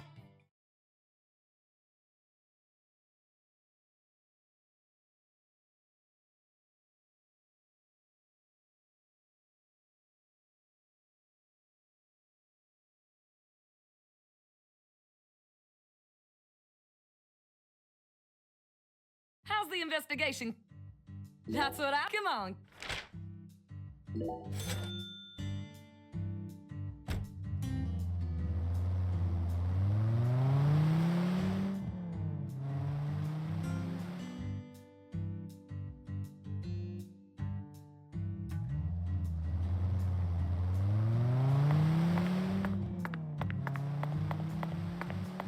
Let's come back during business hours.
Sure is some sun out there, ain't it, boss?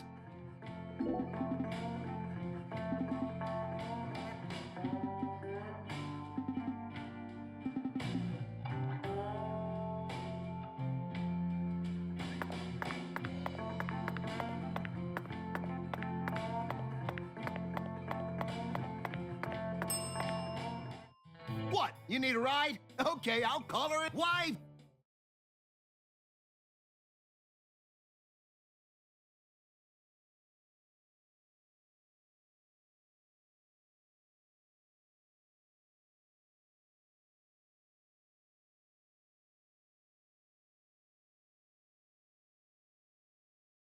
How's the investigation come? That's what I. Come on.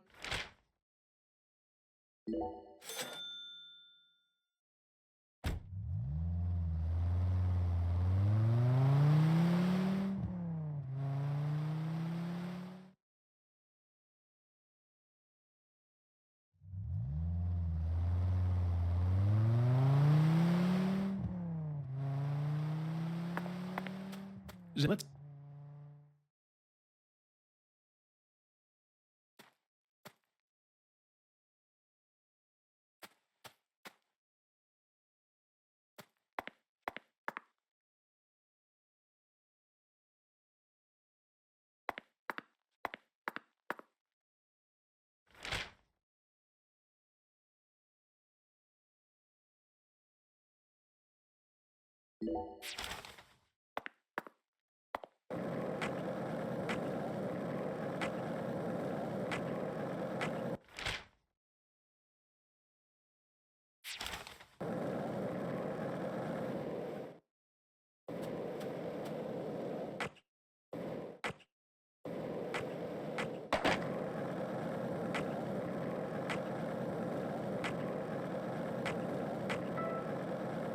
Hey, Zach, it looks like we were right on the money. Tracing the San Rouge distribution route led us right to Louisiana. You know what that means. We've got a hot hand, and Lady Luck's given us far more favor than she ever has before. We just happened to hear news about Lisa's murder while sitting in a bar during our vacation in New Orleans. That certainly wouldn't have happened if we had stayed in D.C. They would have given the case to another special agent, or maybe even to the state, and then we never would have found it. In the end, it would have been shut up in that vast, desolate evidence vault along with all the other cases, marked by nothing but a first-degree murder tag buried in a soggy grave at the bottom of a sea of data.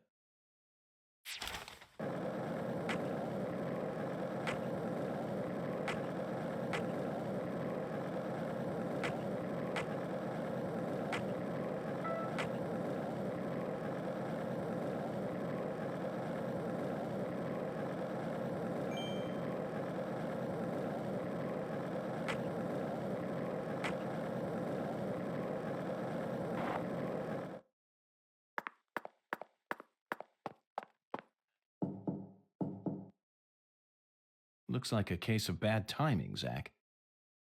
Let's come back later.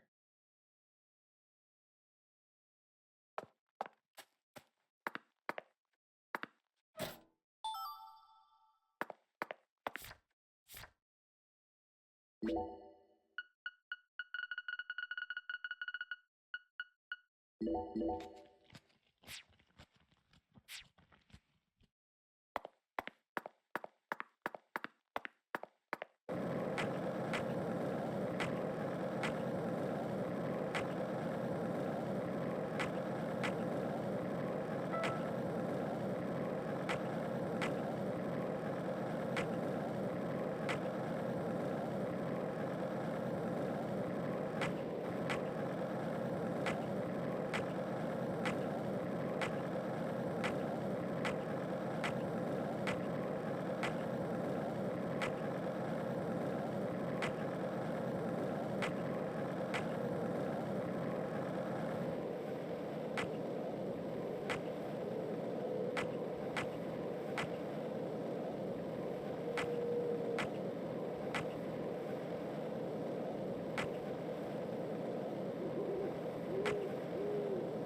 You need a hook? What?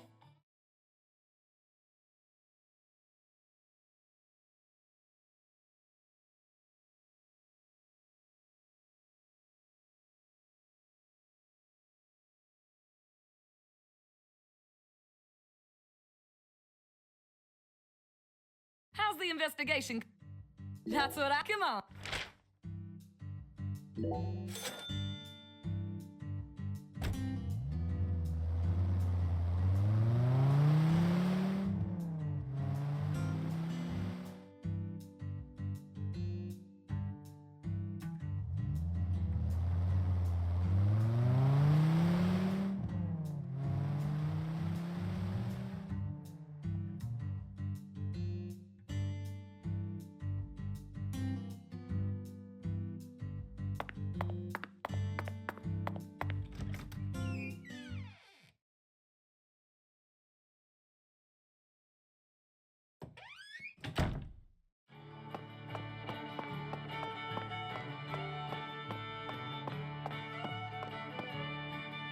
Ugh, the air out there don't... Okay. Ugh. Oh. Come back. You...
Oh, coming right up, honey. I'll put my heart and soul into it.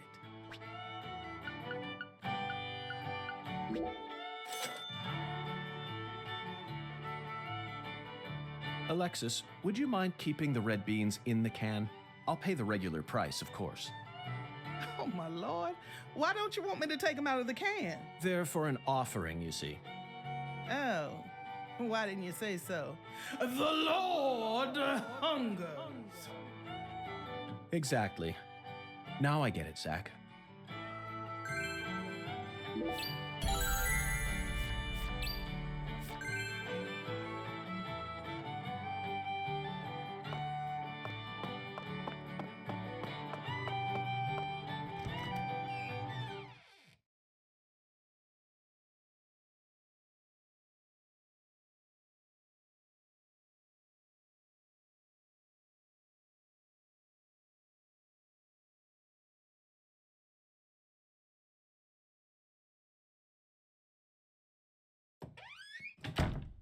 Zach, we finally managed to assemble the Taboo Trinity, and it was certainly no small task. I just hope it rewards us with some data that will help us push this investigation forward.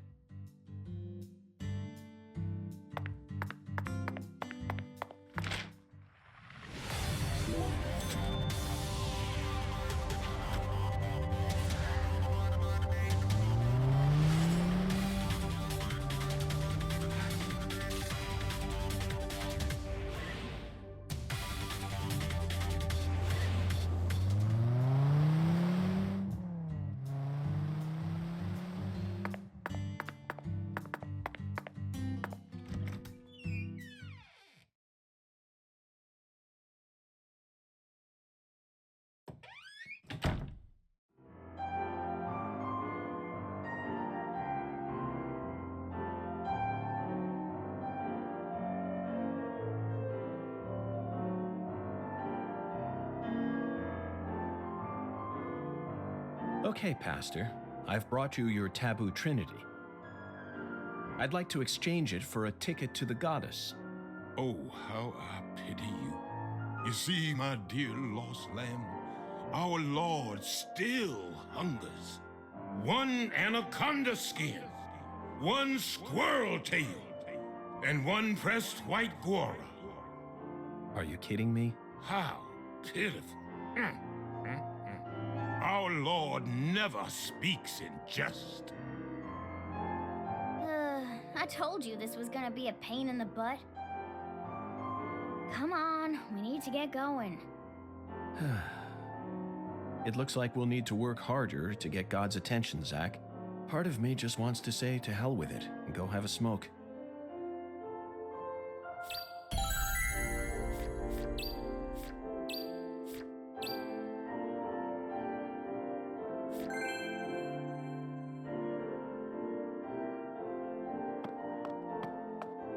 One anaconda and one for it. The thing is, one make no move. One and one for it. The thing is, one make no move.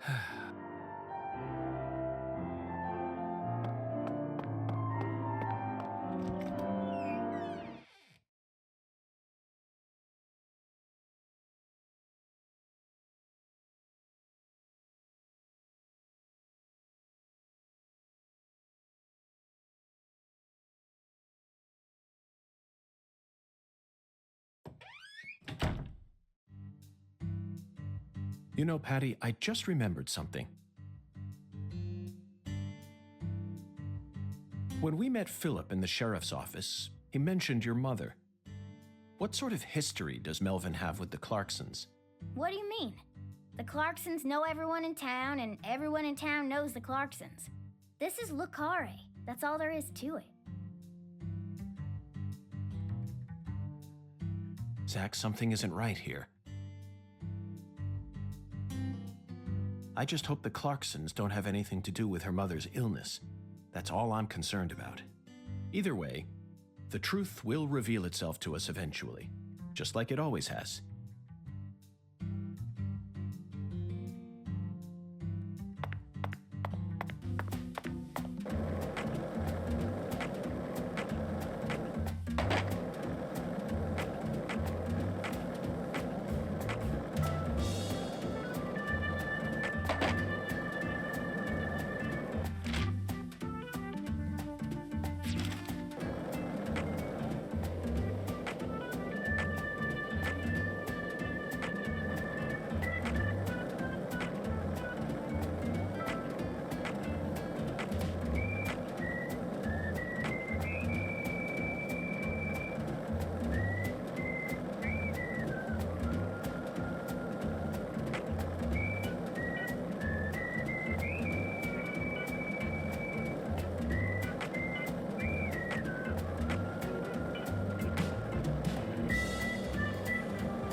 Excuse me, but what are you doing? Searching.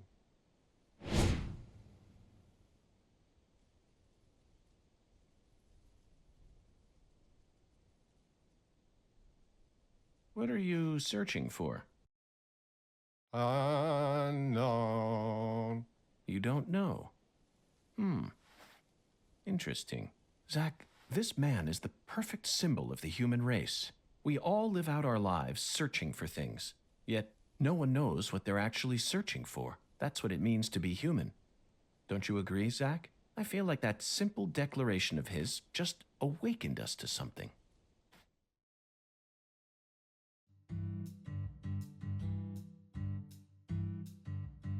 Receiving transmission beat.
You didn't even twitch when you saw Galena. Found it, Zach. An anaconda skin, and freshly shed from the looks of it. Now let's get a move on before we run into its former owner. What do you think God wants with something like this anyway?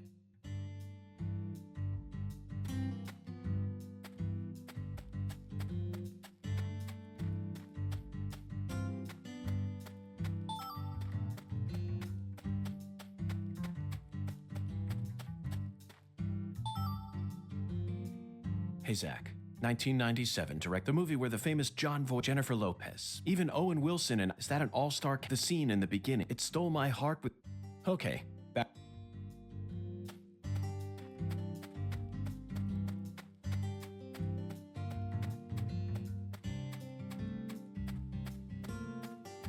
What else have you seen on that sci-fi movie channel? Agent York, why are you asking me that? Discussing movies is one of the most basic forms of communication in our country. What time period do you live in? It's always been that way in every era.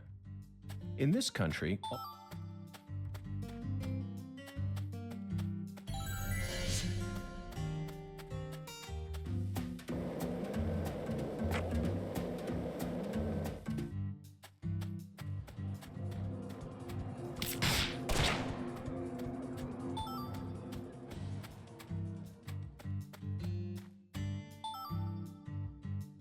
About 3 years ago, he said they were a trophy from... Could you kill something and then wear its skin? I fail to see any difference between...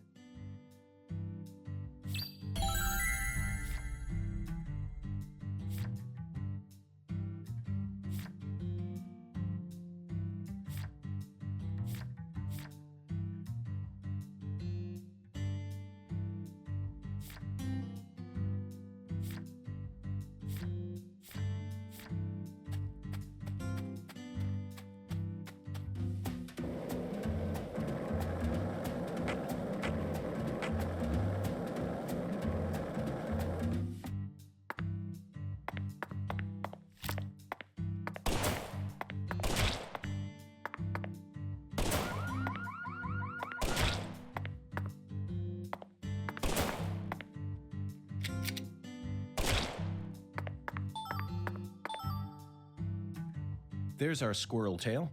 I hope we can gather the rest of the materials this quickly. Honestly, we don't have the time to help God out with his heavenly errands.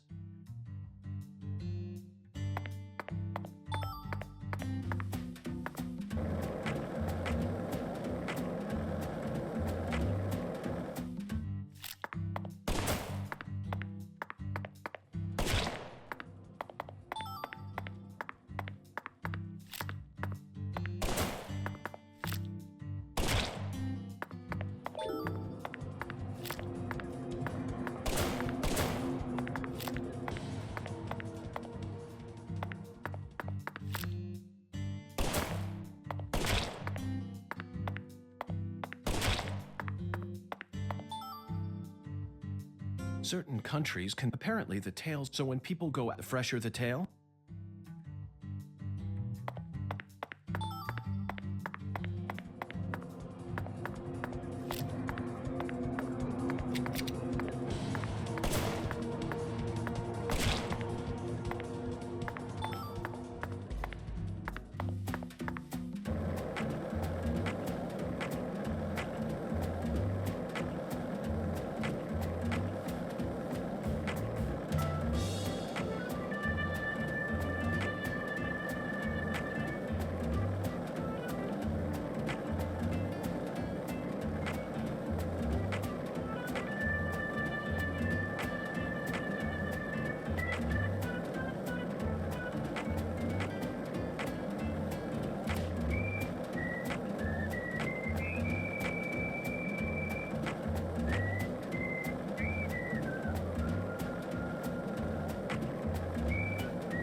again?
You again?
ripping a squirrel. I don't care if God, but we'll just, after all.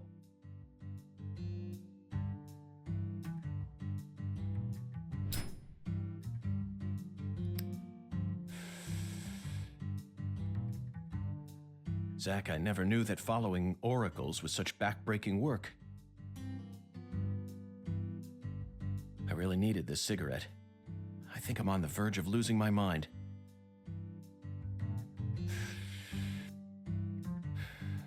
Now we just need to find one pressed white Gora.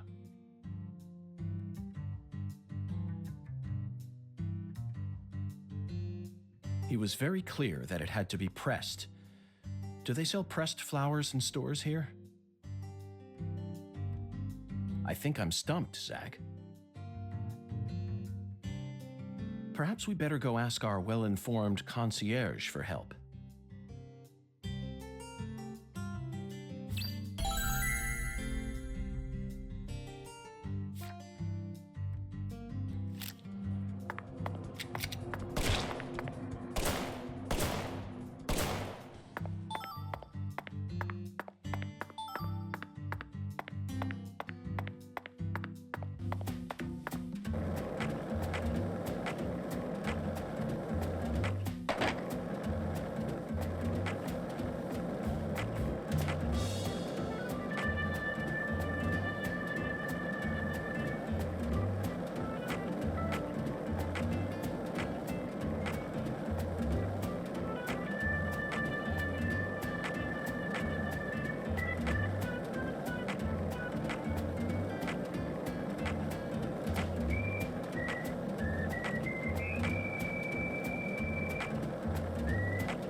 Okay, Zach. Let's go talk to our concierge. It'd be impossible for us to find a white Gora all on our own in such a vast area.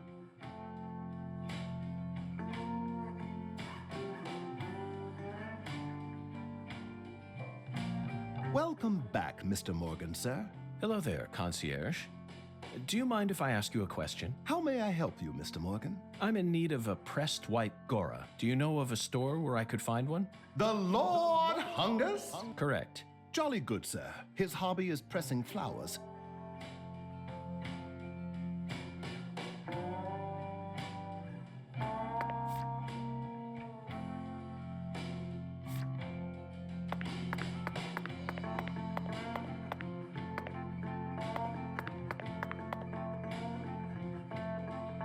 Mr. Morgan, did you find the pressed flower? No, not yet. Very well. In that case, please speak with our bellboy. I'm sure he'll...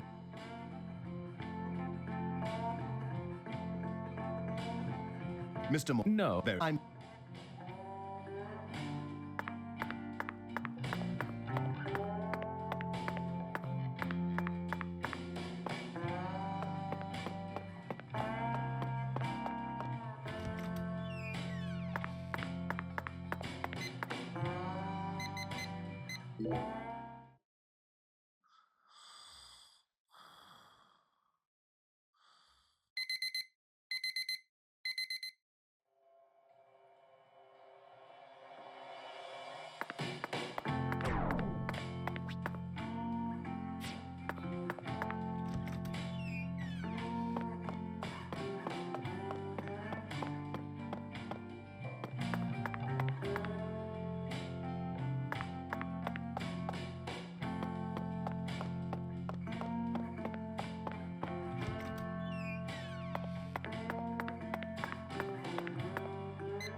Got a minute, Chef? What is it, mister? I got my hands full here. Do you know where I might find a pressed white Gora? Now, what did I tell you? I'm a professional chef. I don't flap my gums about any old thing. If you want to know about the town, you best ask our concierge.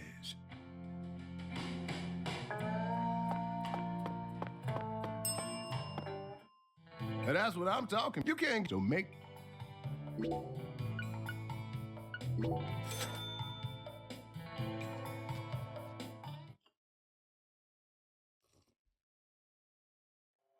Thanks. Next.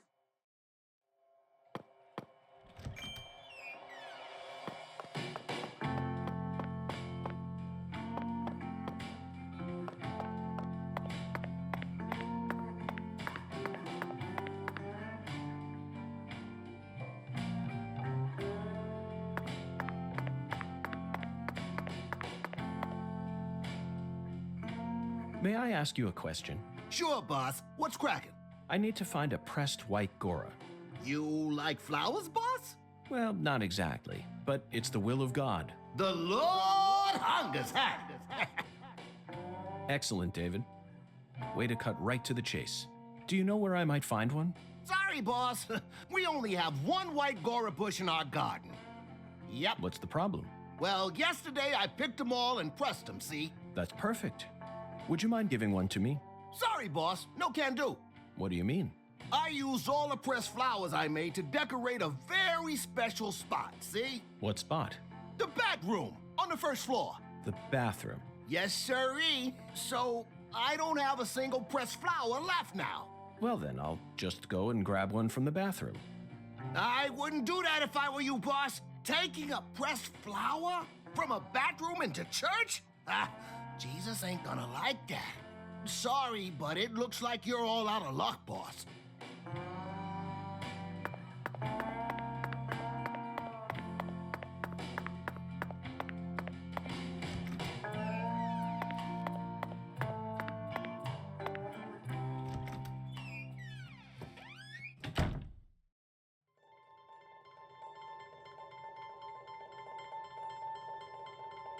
Zach. Deep South.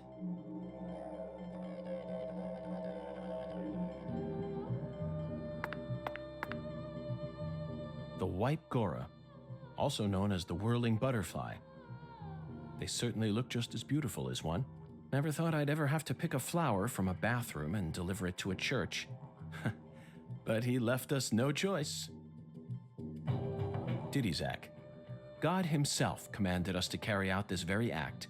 Therefore, I'm simply doing as I'm told. My own will has nothing to do with it.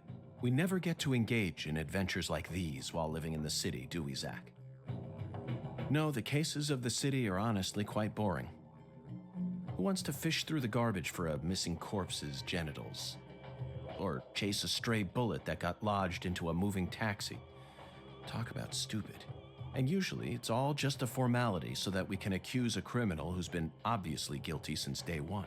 If I have to search for something, I'd much rather search for something out here. It's just so much more dramatic. This is the countryside, and it's sensational. You know what I mean, don't you, Zach?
Heavenly.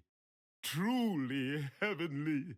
He threw away all the spam, the red beans, and the spinach. I don't believe this. All this time, he was only after the cans? Shh, be quiet, Agent York. He's doing holy work. Just be quiet and watch. What a fragrant pressed flower. Thank you for this blessing, O Lord. Yes, Zach. As fragrant as a urinal cake. Shh. Behold, it is finished.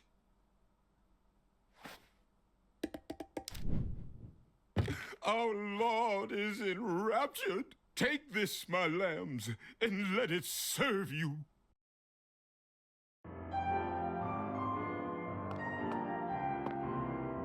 Just take it, Agent York. Folks say Pastor Sanders' instruments have special powers. Special powers? Yes, it is the truth, my lost lambs. Have faith. The Lord guides me to create the perfect instrument for each citizen of our town. Each instrument's effects differ by person, too.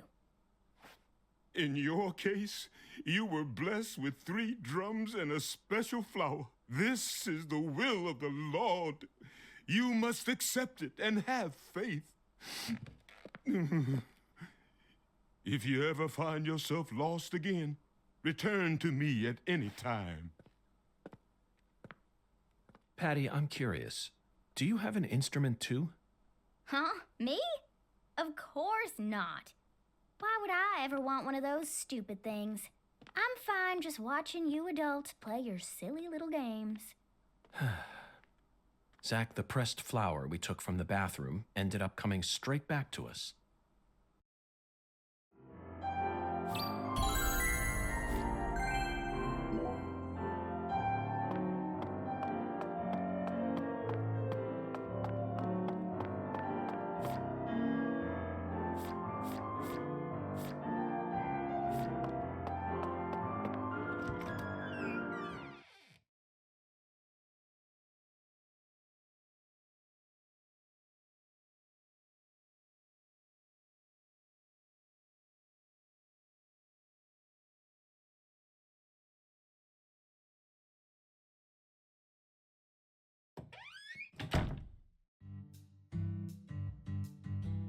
Hey, Agent York, what's next? Fear not, Patty. Our next stop is that stylish woman's house. Her name is Helena Doman, and apparently she lives in this town. What? You want to go meet her? You know her? Yeah. Everyone calls her Lena. Hey, how'd you figure out her name anyway? No one told you, right? That's true. No one told me. Verbally. By pure chance, Zach and I happened to acquire this. We picked it up from the ground while the pastor was busy crying. Patty, this is a prescription for a female hormone medication, which means this person is undergoing hormone treatment. Understand? It's the Oracle. This is the ticket to the goddess that we were meant to find at the White Hall. I just remembered something that Melvin said to me in the holding cell. Professor R isn't exactly a normal woman, according to him. Now it all makes sense, Patty. Lena Doman is the stylish woman we've been searching for. Professor R in the flesh. You know, Agent York, you might actually have some talent after all. Yes, I'll be honest with you, Patty. Both Zach and I are extremely talented. So I hope you can trust us and continue working as our assistant.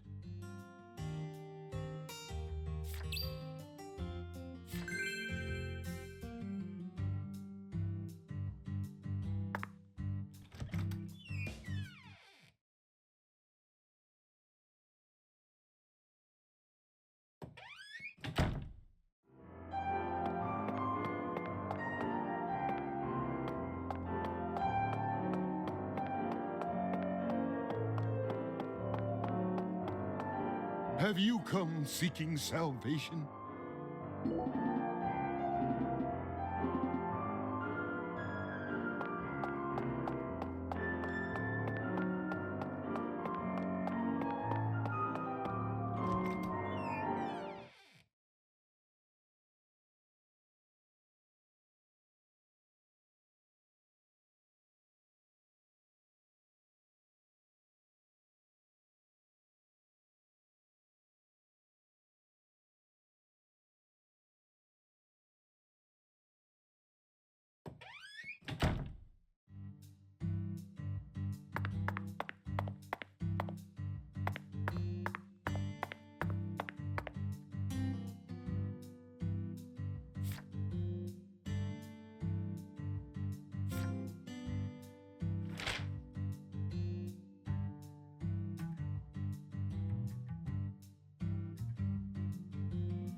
Hey, Zach, it looks like we were right on the money. Tracing the San Rouge distribution route led us right to Louisiana.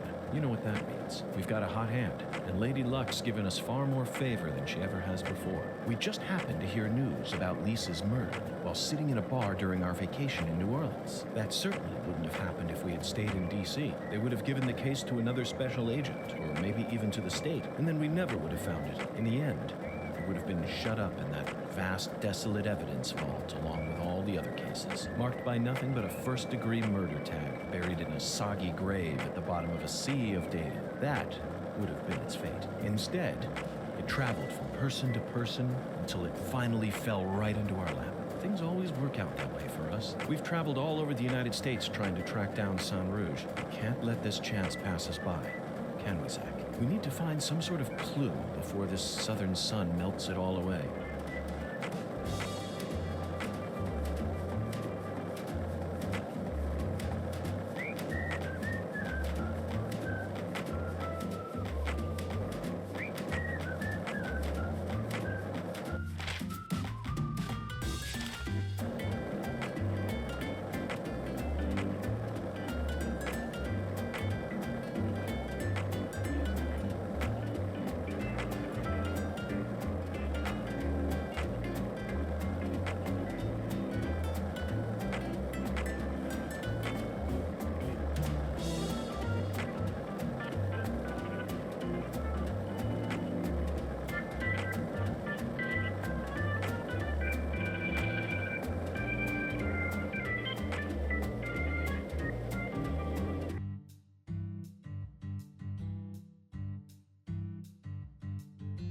The address on the prescription led us to this house.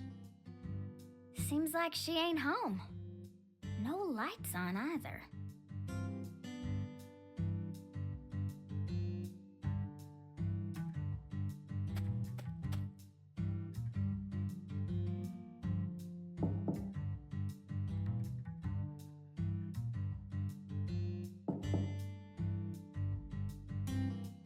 Professor R's never home, you know.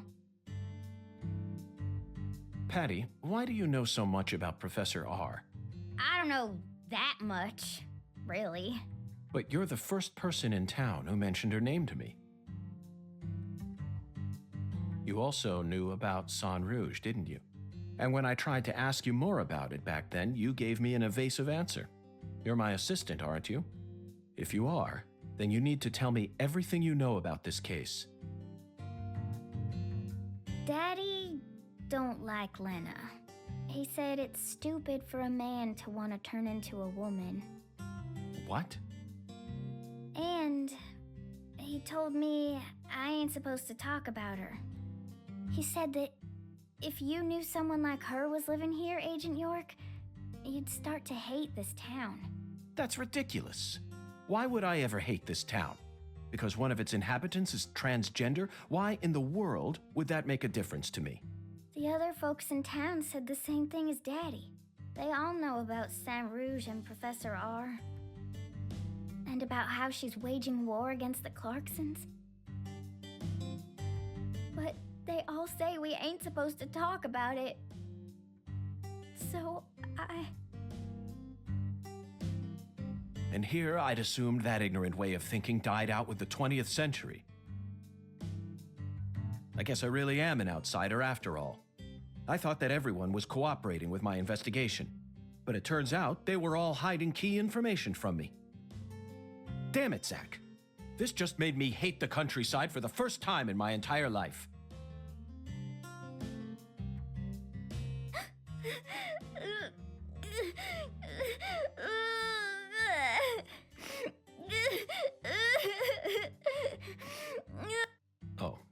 I'm sorry for being so loud, Patricia. But just remember this. Person's birthplace, nature, race, and physical features have no bearing on their value as a human being. We're always free, and we should respect each other just the way we are. So you shouldn't feel a need to hate Lena for no reason, no matter what the people around you say. You can't let them control you. Sometimes things like common sense and decency can end up deeply hurting other people. I sincerely hope you don't forget that. Okay, I won't. But if Lena's committed a crime, she may be a social minority, but she's still free and capable of knowing the difference between right and wrong. Professor R, I sincerely hope she's smart enough to understand that. We acquired the ticket to the goddess at the White Hall of Beds. We're doing very well, Zach. Next, we should go and find the one who fired the pistol at Heaven. I'm sure the skeletal gentleman is stupefied by how well we're doing.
Sure is some sun out there, ain't it, boss?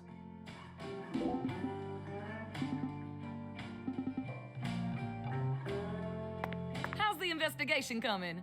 Must be going well if you're on the case.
I sincerely hope you're having a comfortable stay, Mr. Morganson.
And that's what I'm talking about. You can't, so make sure.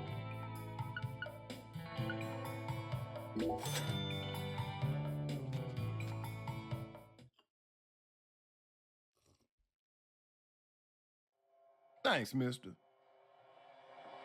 Next time you get a hankering for old.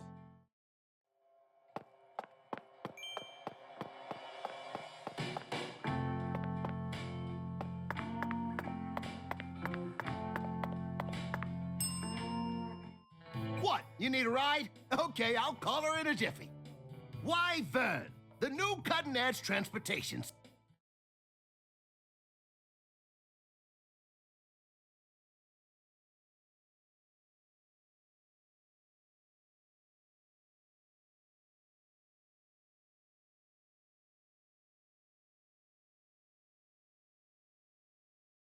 How's the investigation?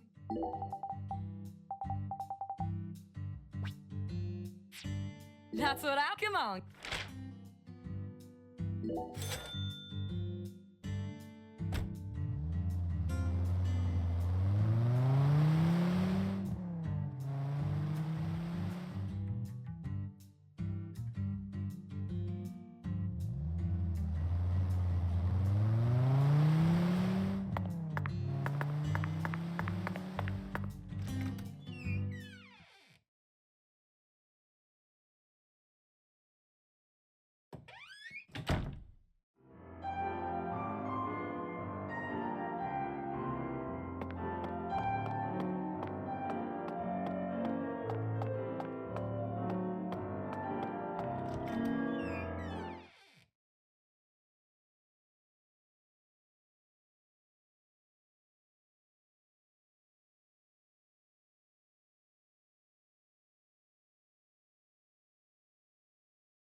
Well, Bureau.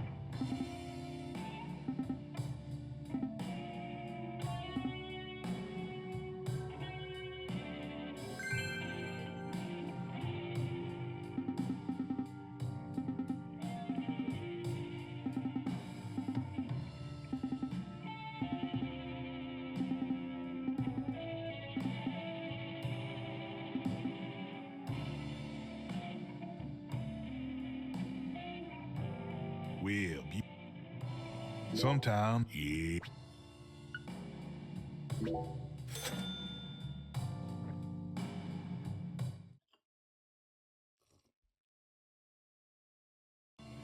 You'll be back, yeah, Bureau Man? Remember, live jazz on the weekends. Yeah.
And that's what I'm talking about. You can't get, so make sure.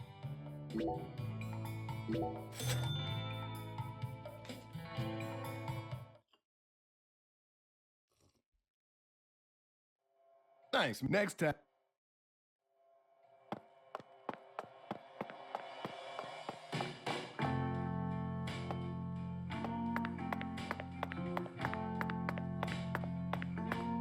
Sure is some sun out there, ain't it, boss?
What? You need a ride? Okay. What?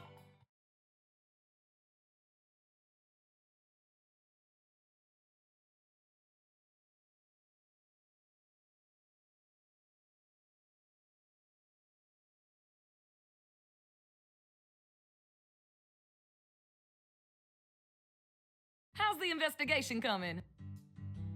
That's what I... Come on.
Okay, Zach. It's time to put our skills to the test.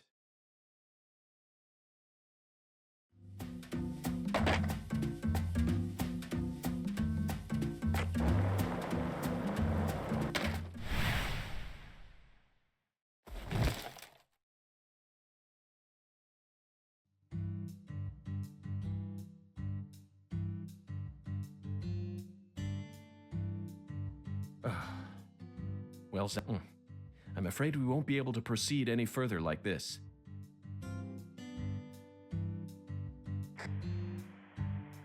Zakari Tiger to DC Eagle? Is everything all right? Hello, Melvin. Sadly, my darling just gave out on me.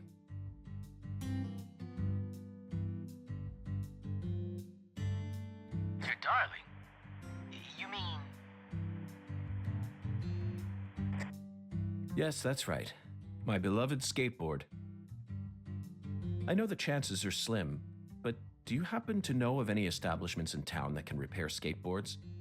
Please, I hope this doesn't offend you. Neither Zach nor I would ever dare to assume that a remote country town like this would have a skateboard shop in it. But perhaps you have at least one eccentric who likes to tinker with them in their spare time. I know just the person. Double bass player by night, trick master by day. God blessed her with 2 talents, and her name is Emma Sanders. Emma? That's right. She's Pastor Sanders' adopted daughter, and was also Lise Clarkson's best friend.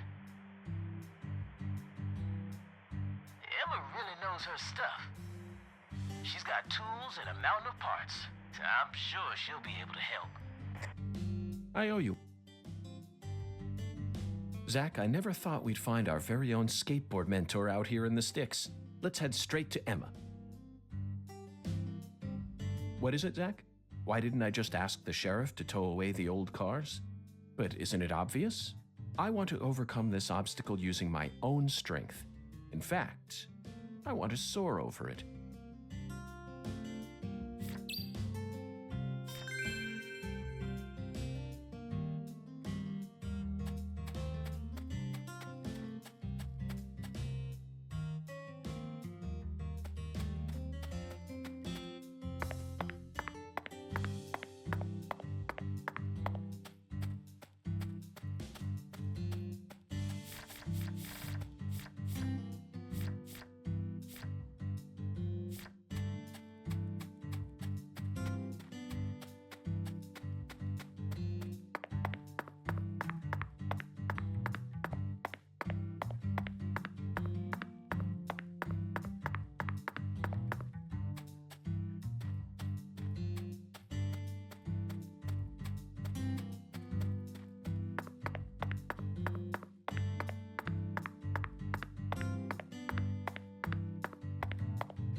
Why, if it isn't Agent York!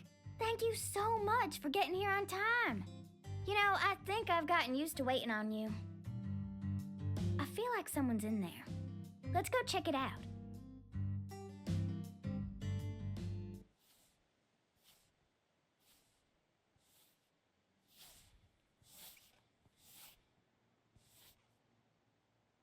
Huh? What do y'all want? I'm kind of busy here. Hi there. Are you Emma? Yeah, who are you? Francis York Morgan. I'm an FBI special agent. Please call me York. That's what everyone calls me. Agent York? So, what does the FBI want with little old me? I already told the police everything I know about Lise. Emma, I haven't come here to talk to you about Lise. Although I suppose it's sort of connected in a way. My darling is broken, and I need you to fix her. You call your board your darling? I never heard that one before. All right, let me see it. I'll try and assess the damage.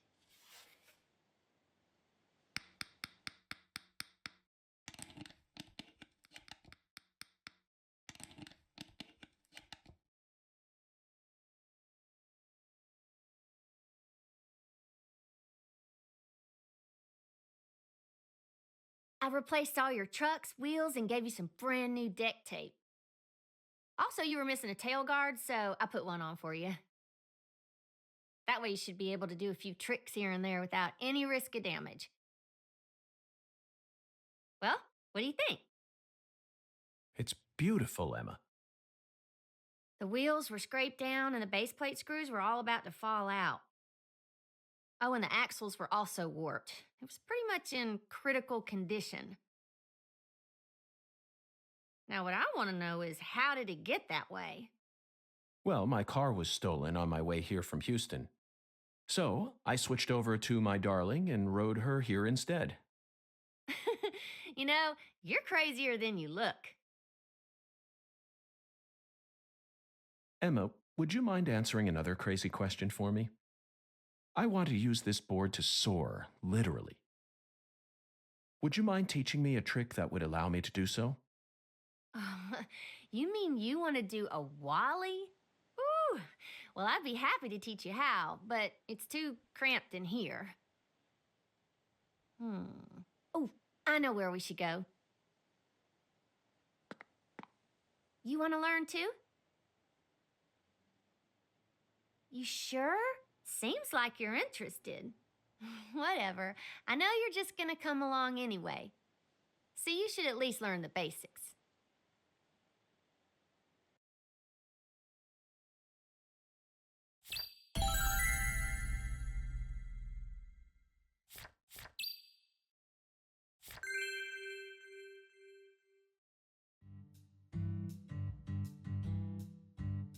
Okay, Agent York. Now we should have enough room to practice. I'll show you how it's done first, then you just practice till you learn how to do it, okay?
Yeah.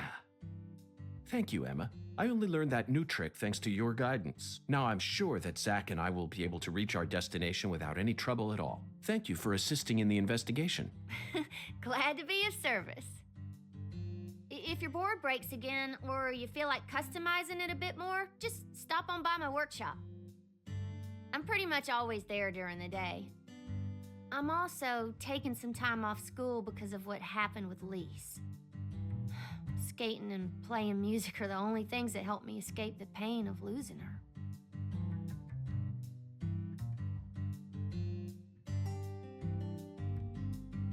Zach, did you see the expression on her face just now? She works hard to act cheerful, but she's yet another person who was hurt by the tragedy. Lisa's death is like wildfire, spreading embers of sadness throughout the entire town.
Hey, Agent York, are you sure you really want to talk to this guy? He kind of scares me. Hattie, there's no need to worry. Just hide behind me and you'll be fine.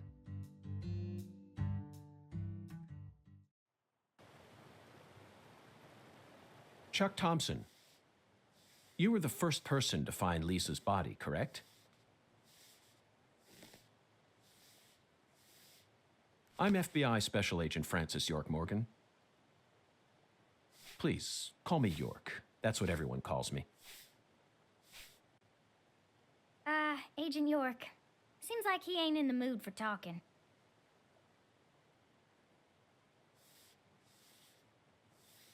Chuck Thompson, may I have a word with you? I'm looking for the one who fired the pistol at Heaven.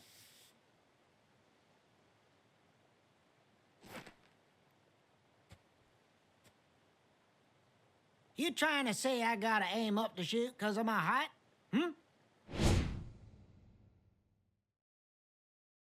Not at all. I was merely quoting the skeletal gentleman's oracle. Skeletal gentleman?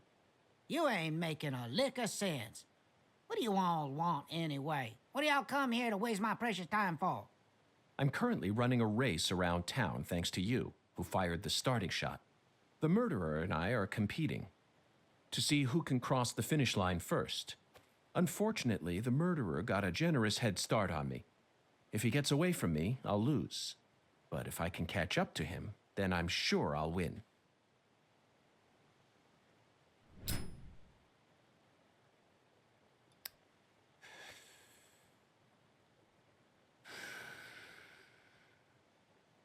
So please, Chuck, tell me, how did you find Lisa's body?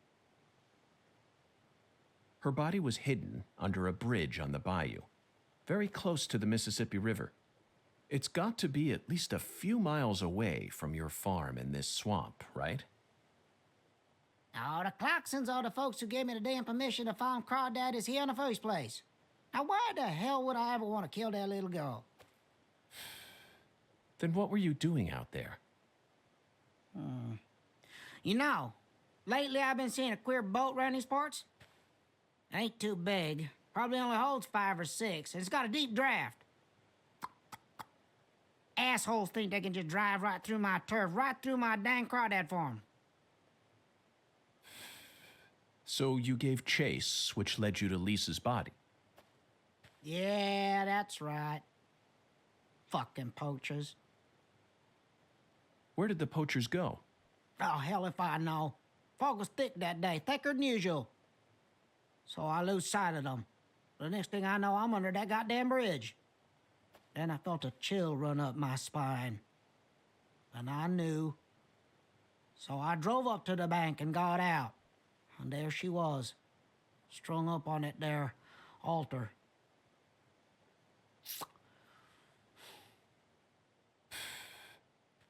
Did you know Lise personally? Yeah, I knew her a little. She never showed me no disrespect, unlike the rest of those damn Clarksons. They so rotten I can smell it from here, same as the shit at the bottom of this here swamp. Heavy, heavy. Yeah. They was a little better when their boy Lenny was still around. Lenny? Yeah, Leonard, PJ's son.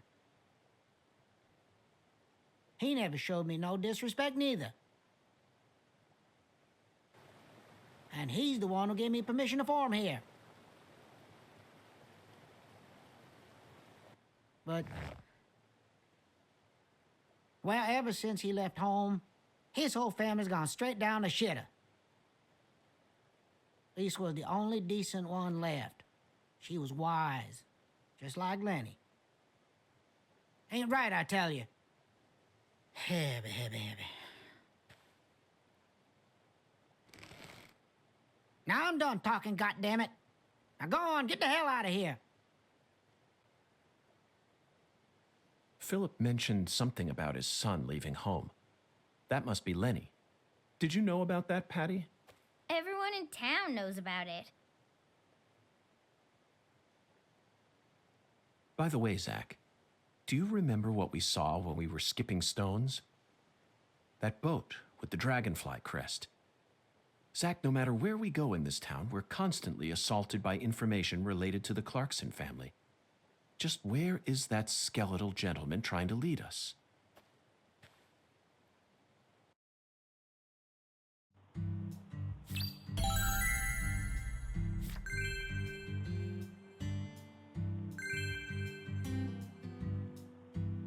Whoa, whoa, whoa, whoa.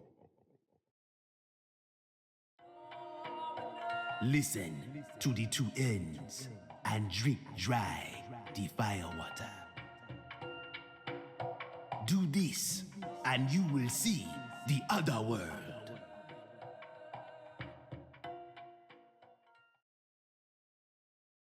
Zach, did you hear that? It's another oracle. I assume this means we're getting closer to the truth. Well, this is good. We don't have any other big clues at the moment. What do you say we continue the skeletal gentleman's game?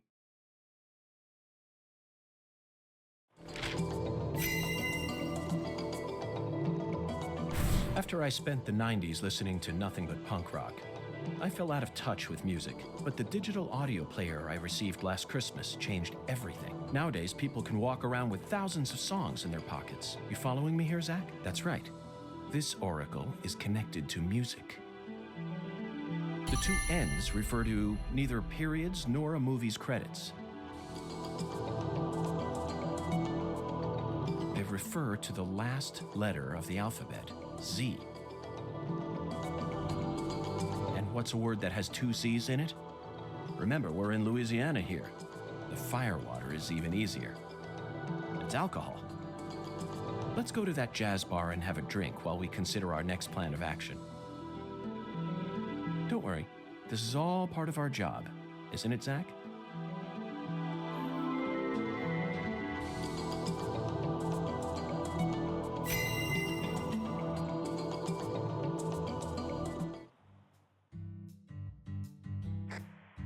Lucari Tiger to DC Eagle.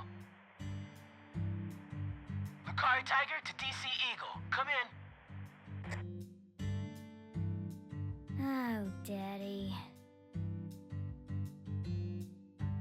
DC Eagle here. Got any news for me? Well, Mr. York, we got ourselves a bit of a problem here.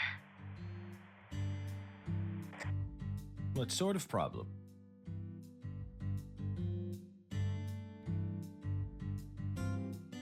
Looks like Daniel's gathered up a group of people to help him find Galina's killer on his own.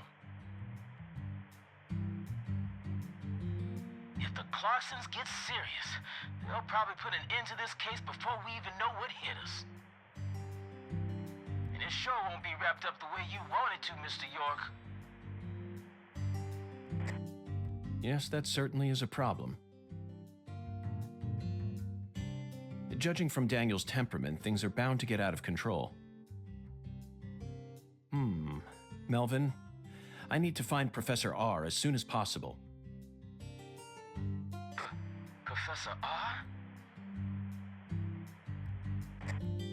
That's right. That ain't such a good idea. I didn't ask for your personal opinion, Melvin. Especially if it comes from an antiquated, xenophobic way of thinking that's characteristic of rural towns. Whoa now, Mr. York. What's going on here? I didn't... This conversation is over, Melvin. You need to figure out what the Clarksons are planning. Call me again as soon as you know. Huh? Fine. Whatever you say. Also, sorry, but would you mind coming to pick up Patricia? I would never think to take an innocent girl like her into an adult watering hole. Yeah, you're right. CLG's still too young for that. Wait, Daddy! Agent York! I'm going too. Don't leave me out of this. No, Patricia. You signed a contract with me, remember? I promise to protect you from all the evil in our world. That's not what it means. Patty, you're smart. Shockingly so.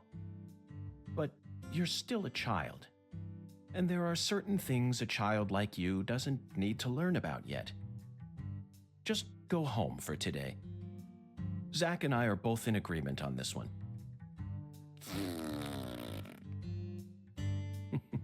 I'm so glad you understand, Patty. Okay, Melvin, that's that. I'm leaving her here. The rest is in your hands. Roger that. I'll take care of her, Mr. York.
Look, Zach. That seat is beckoning us.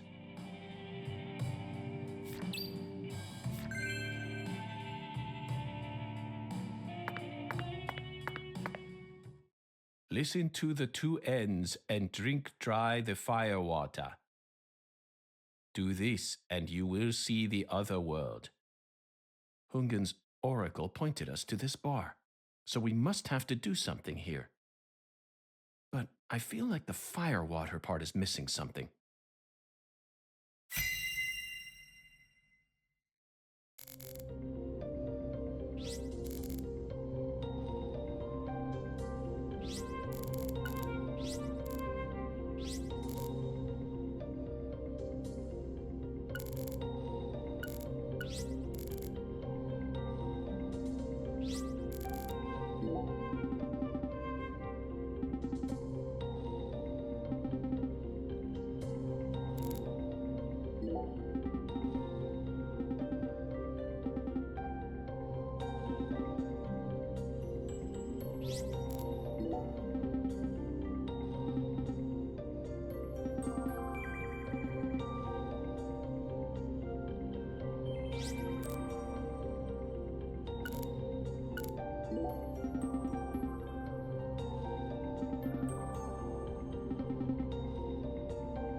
Zach, do you see that? It's a gigantic go sign. I think someone's trying to send us a very powerful message here. That settles it. This must be a singularity.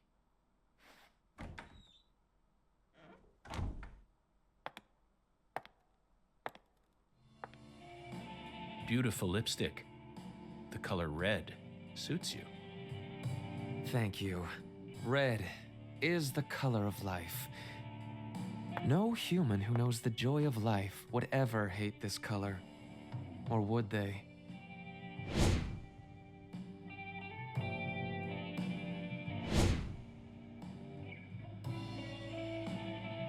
Maybe. Maybe not. But I know of a drug with a red color that certainly doesn't signify life. It sometimes even steals the lives of those who drown themselves in it. Catch my drift? Before a candle's flame burns out, it burns brighter than ever before, blazing like a shining red star. Don't you think that instant is more valuable than a century of smoldering?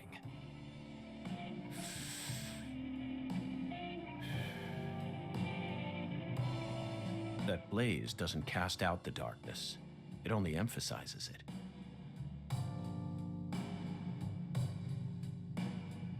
But where are my manners? I'm FBI Special Agent Francis York Morgan. Let me get straight to the point. You were present when Lise Clarkson was murdered, and you were also involved with Galena Clarkson's death. Correct?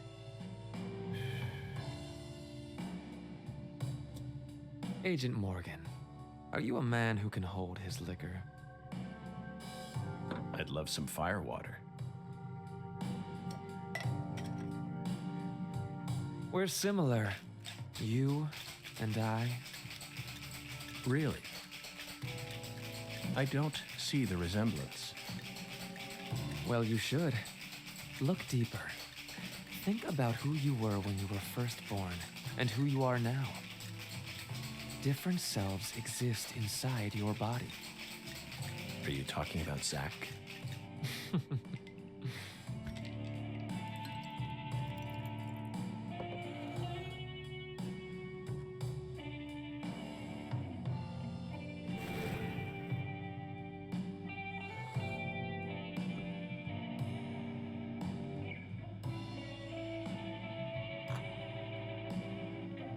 I was born as a man, but in my heart, I wasn't so.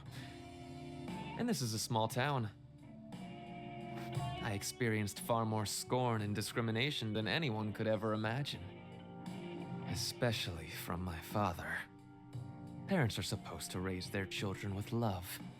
That's the norm, right? Not for me. I was raised by my father's flesh-seething hatred.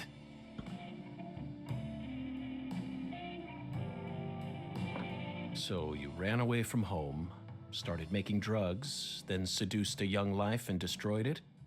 That story makes no sense to me. Think about it. They didn't burn you in a witch hunt, nor did they ever try to take your life. Yet here you are, letting your selfish fantasies drive you to torch the entire town with vengeful fire.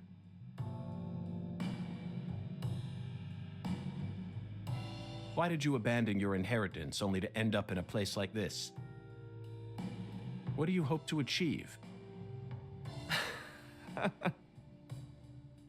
You've already figured out that much. Leonard doesn't exist anymore. He disappeared from me a long time ago. All that's left now is the Red Soul. The Red Soul? The Red Soul gives me strength and courage. And I vowed to use that strength to change this world. The Red Soul has the power to amplify the unique characteristics we all possess. Mentally and physically. That's why I created the Holy Red Powder. So that everyone can enjoy its divine benefits. That's ridiculous. Our world is home to scarier monsters than violence and prejudice. Ugh. Zach. Someday, even your best friend will abandon you. No. Never. And in the end, you'll be all alone. Zach and I will always be together.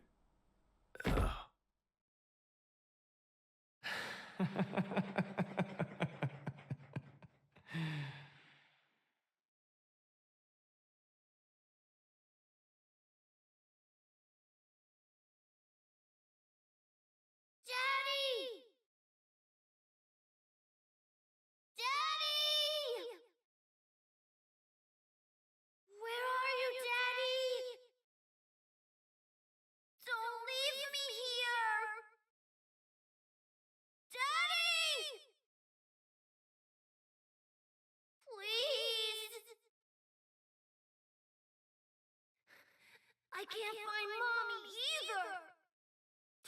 Don't leave me alone. Please? Please, Daddy. Please, Daddy.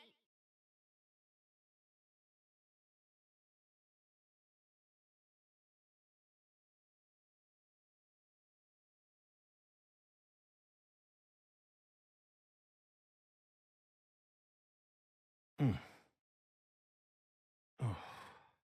She got us, Zach. She spiked the drink with some sort of sleeping pill.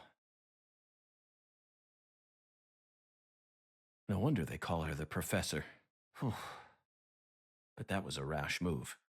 Perhaps she realized that she's finally crossed the point of no return. Or...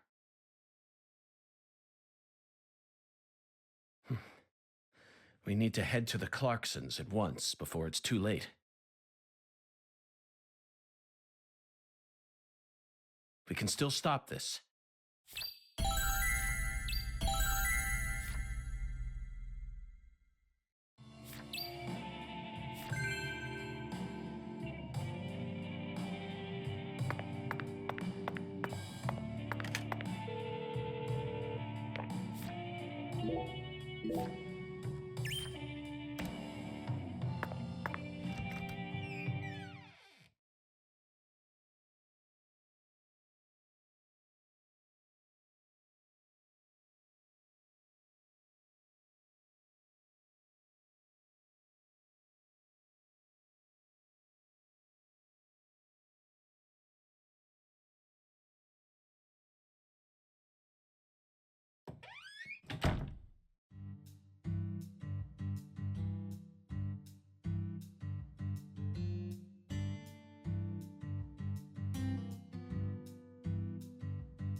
Zack, it's a singularity.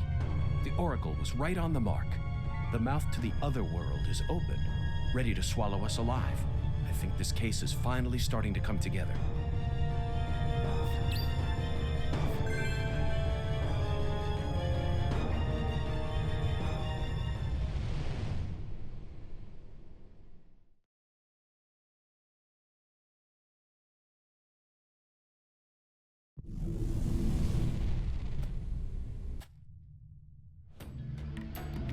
Here we go again, Zack.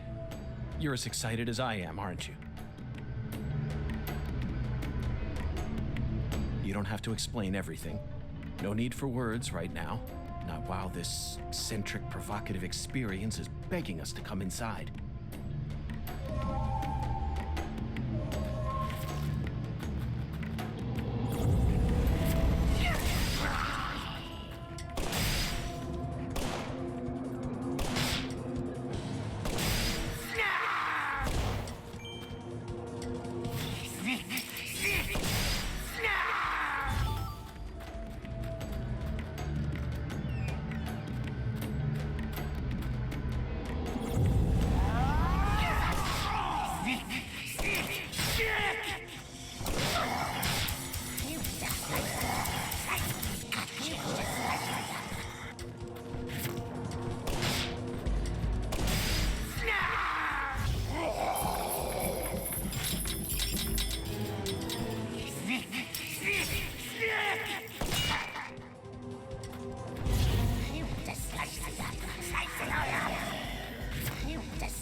You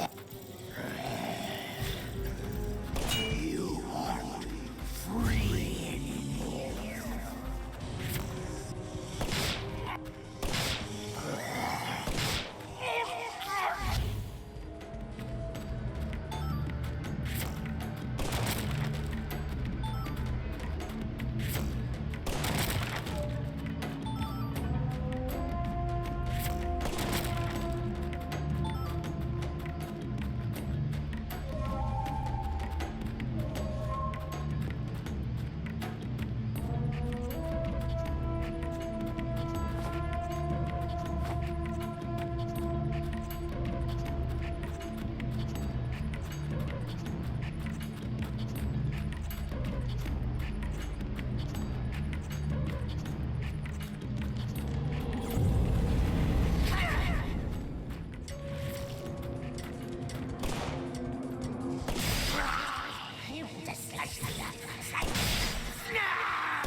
Zach, do you feel it? Something happened here.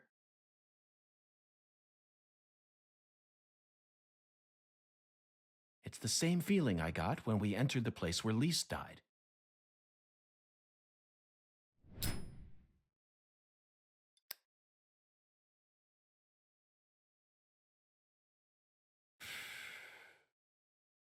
Professor R, Lena, came in here alone. It looks like nothing but a suicide attempt to me. Did she have some trick up her sleeve?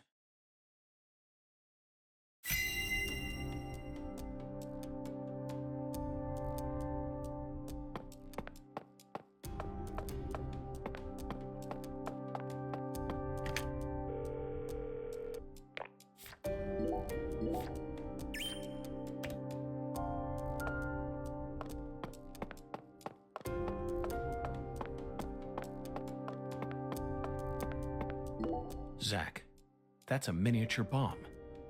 Lena must have set it here.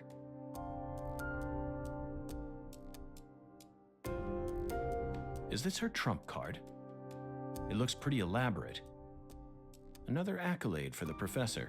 She also displayed expert precision when she used that fire to make my cocktail. Her wisdom gave birth to San Rouge. I just hope she hasn't laid any other traps for us up ahead. Now you decide to come back, huh? What for? I know you've been hiding from me, planning God knows what. Too bad it ain't gonna amount to anything. It don't matter what you do. The Clarkson family is already on its last legs. They certainly look a little rough around the edges.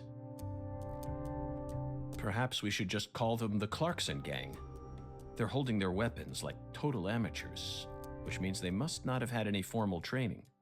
Even if they came rushing in all at once, they'd still be no match for us. Maybe the Clarksons aren't as fearsome as the rumors make them out to be. Or perhaps they've fallen into such a decline that they can't even manage their own allies any longer. Yes, I abandoned my family, but that has nothing to do with the Clarksons' downfall. That face, Zach. She looks so calm and collected. Perhaps she intended to take her own life after she murdered Philip. But that wouldn't solve anything. We know how calculating she is. Surely she must have understood that. The legacy of the Clarksons is like a candle in the wind, a sad vestige of what it used to be. But it's not completely dead yet. Philip J. Clarkson, the horrible father that Professor R spoke of. Of course, he looks perfectly calm. It's hard to believe that it's only my second time seeing him. He's an overwhelming man, Zach. Just like you said, times have changed. You've gotten old. Your power is waning. But I'm not going to let things end here. After you and all the old tumors die, the goddess will take control of Lucare, and all of Louisiana for that matter.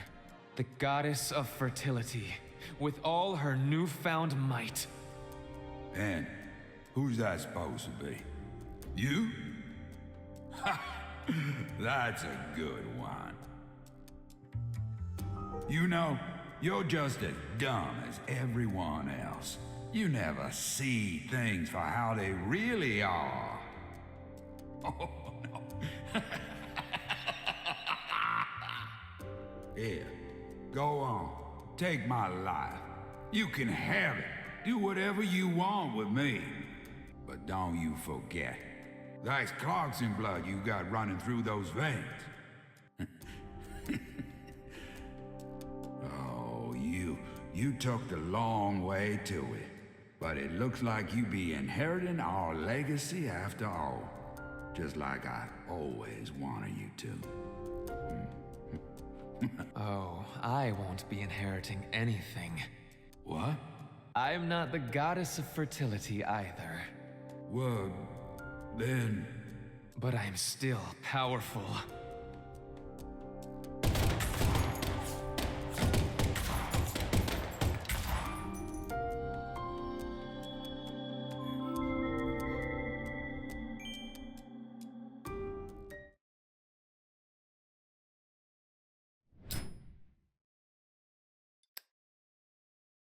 Professor R fought hard in this hall, and the last gunshot we heard sounded ominous, Zack.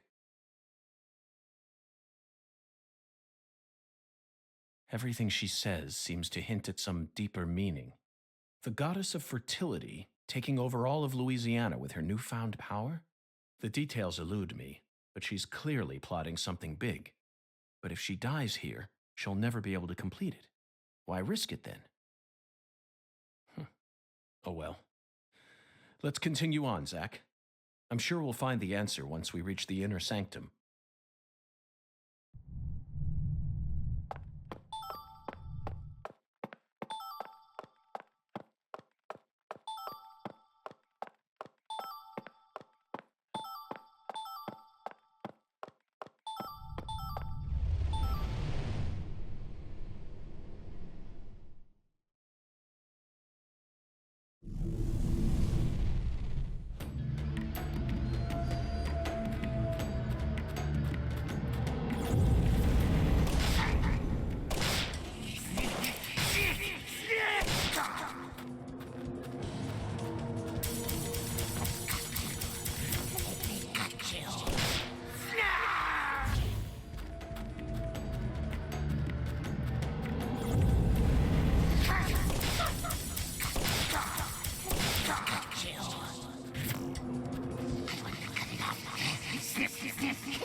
Now this is a surprise. Zach. You're surprised. This is my house. And I can set foot wherever I please within my own house. Or is that against the law now, too, FBI? Where's Professor R? I know she came here. 100 years ago, my father, Isaac Clarkson, came to this town and subjugated its people with his might. In time, he created an empire that put the entire southwest region of Louisiana right in the palm of his hand. Whenever any of his kin betrayed him, he'd cut them limb from limb and make an example of them. The shadows need a way of keeping the balance, too, you see. That's why the severed roots exist. Sometimes they chop a fella's ears off, maybe scoop his eye. Either way, they all ended up looking the same in the end. No different from mixing up the ingredients in your food. But this is sick. Why would any soul ever need to line up the stumps all neat like this?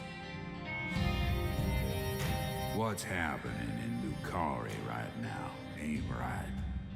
It ain't nothing like what we got up to back in my day. You know, it kinda feels like what you call pure evil. I'll be real honest here. Right now, I'm afraid. The evil that's taking this era by the balls is trying to gobble up Lucari too. Francis York Morgan, you FBI son of a bitch. Just what in hell did you come to this town for? Well, I hate to rain on your sensational parade of a monologue, but my answer is simple. I came here chasing a drug called Sang Rouge that's been steadily permeating the southern states. And I plan to arrest all the perpetrators involved in the name of justice.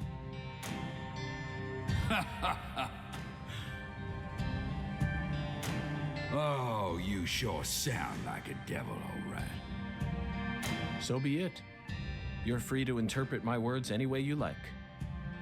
Well, interpret this. You've come here to bring death and destruction to our town, or my name isn't P.J. Clarkson. You leave a mountain of corpses in your wake. So go on and suffer in the name of justice or whatever you want to call it.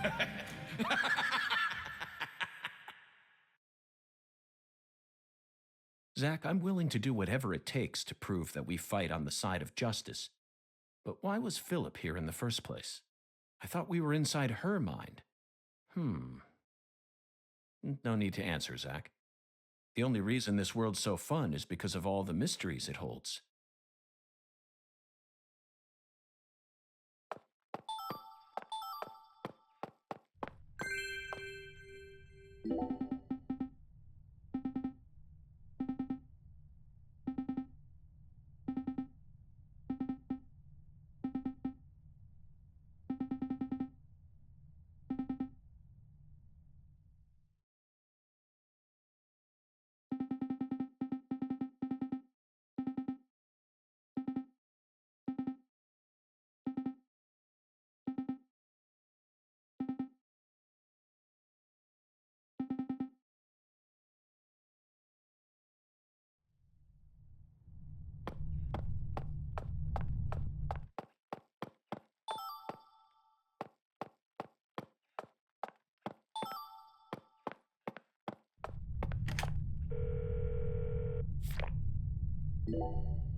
I grew up in this room.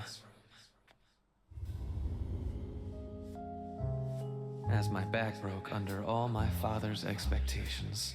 Your cocktail was delicious. So delicious, in fact, that it carried me off into a dream.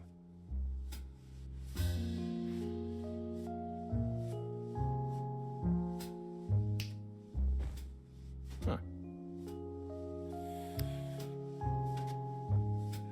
Professor R, what did you hope to achieve by coming back to this house? I don't believe for a moment that you'd ever risk your life just to get revenge on your father.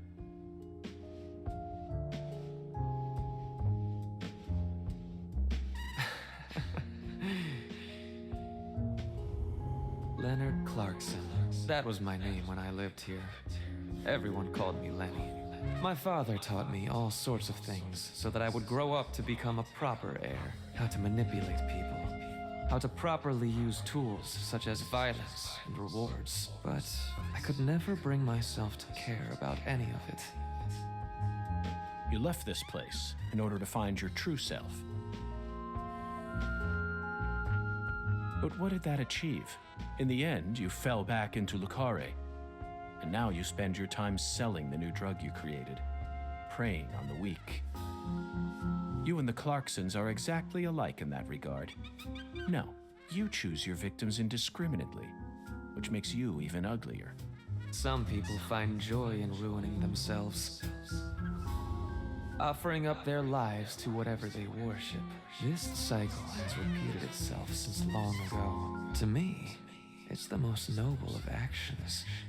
Surely you must agree, Agent Morgan.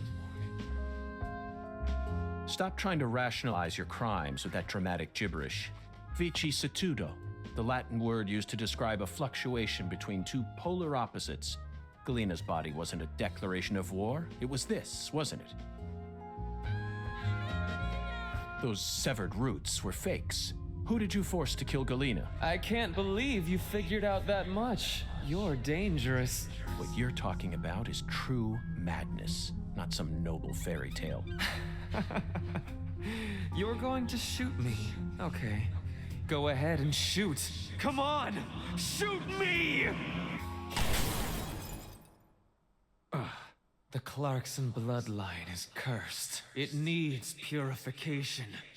A blood purge!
Zach, here it is again.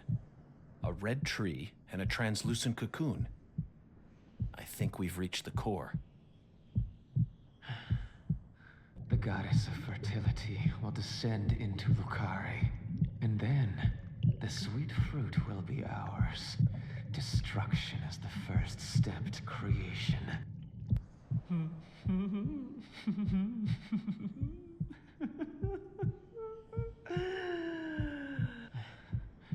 Lisa's death sent everything into motion. There's no stopping it now. Her death proved how determined I am, how dedicated I am to all who trust in me. Galena and Lise, their deaths were not in vain. They led us to the harvest. The Clarkson blood curse will be washed away. Life must be sacrificed. Blood purge. Blood purge. Blood. Blood. I need blood!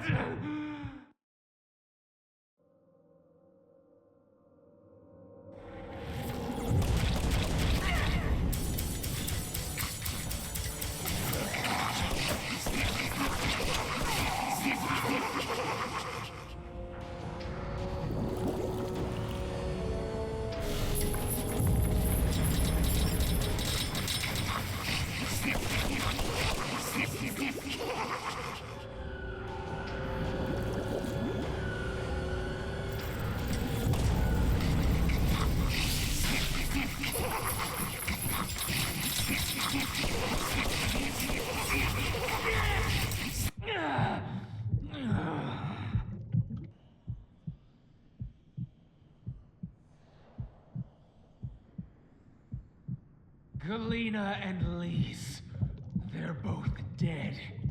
I can't turn back now! The Red Soul can't die here. You can't erase it! Blood Purge! The Blood Purge! We will create a new world! A new generation! The blood must be purified!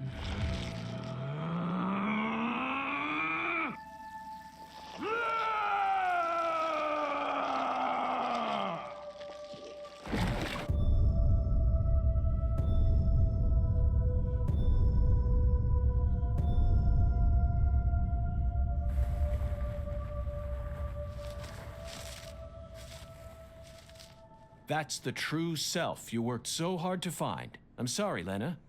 I gave you far more credit than I ever should have. The Clarksons have always been the chosen ones, proud souls, divine life-given form. But at some point, that blood became tainted. So I decided to reset it. I need to purify this corrupt blood for the one I love most. After I left home, I met the Red Soul and acquired a guide. And so I created the red powder and became an apostle for the red magic. The red powder transforms the body from within. It creates empowered souls, and mature souls are the greatest offering one can present to the goddess. Lise and Galena didn't lose their minds. They both died with honor. Died with honor? Just how deluded are you? You dismembered them and strung up their bodies in the name of vapid symbolism. Where's the honor in that? So what if they said they wanted to die? Cultists have been saying that for centuries. Silence! You will will impede us no longer. You're always so smug. Oh, how I hate you. This is the last you'll ever see of my plan. Now die!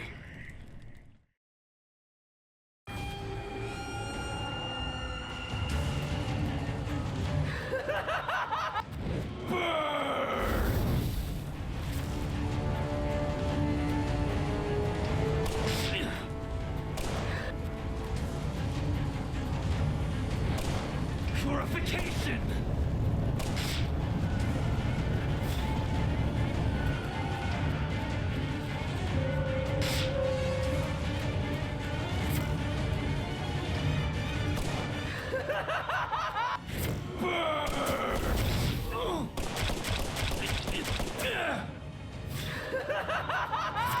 Fire and brim!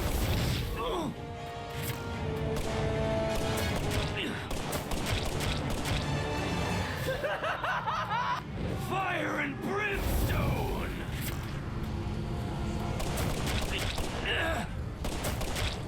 No one can stop my plan.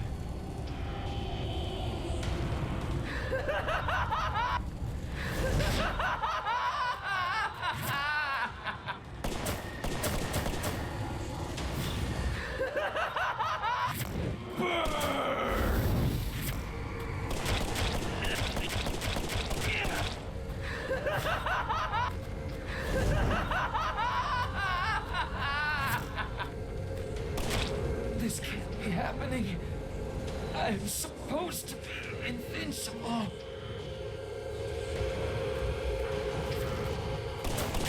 Back to dust you go!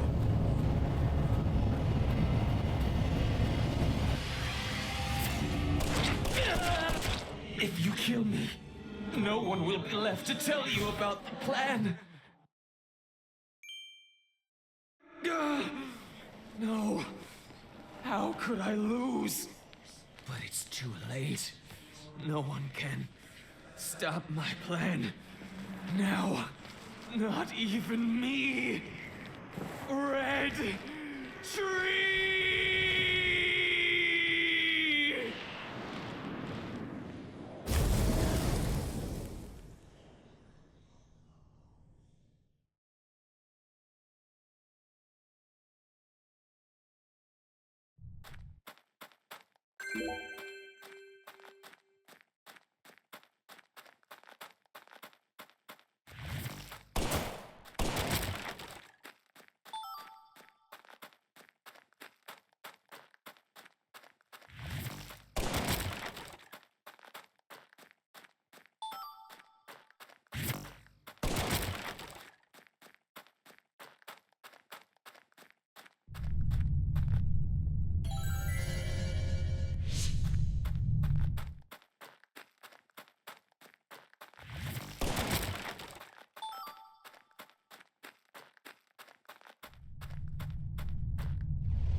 Lena, let go.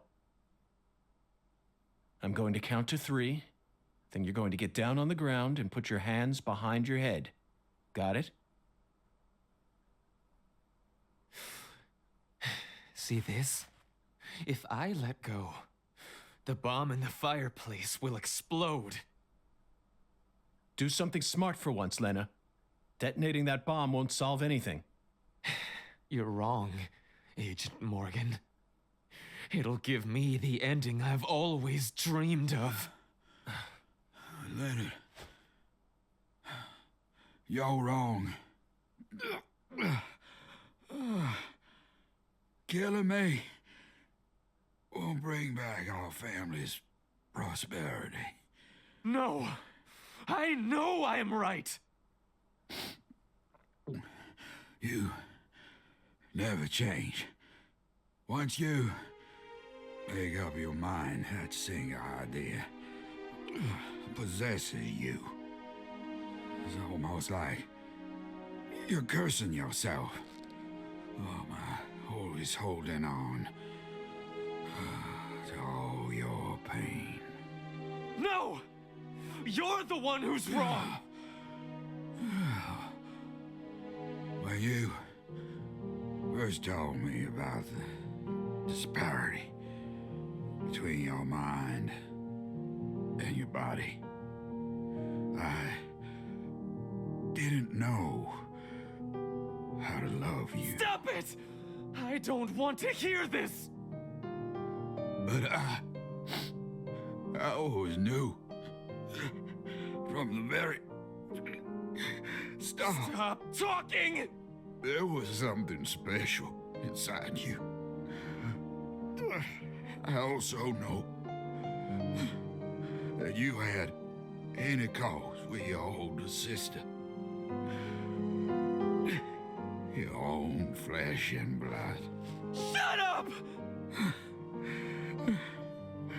I just didn't know how to treat you. I'm sorry. Forgive me. Stop. Please. I never, ever hated you. I always loved you. From the bottom of my...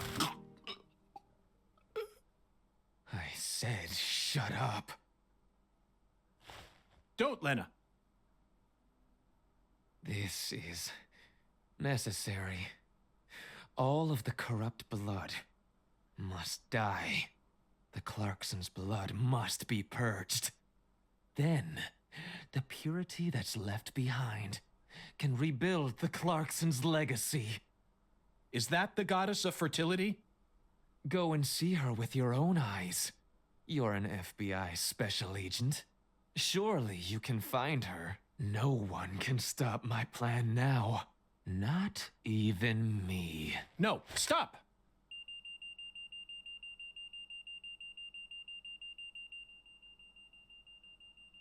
Patricia Clarkson.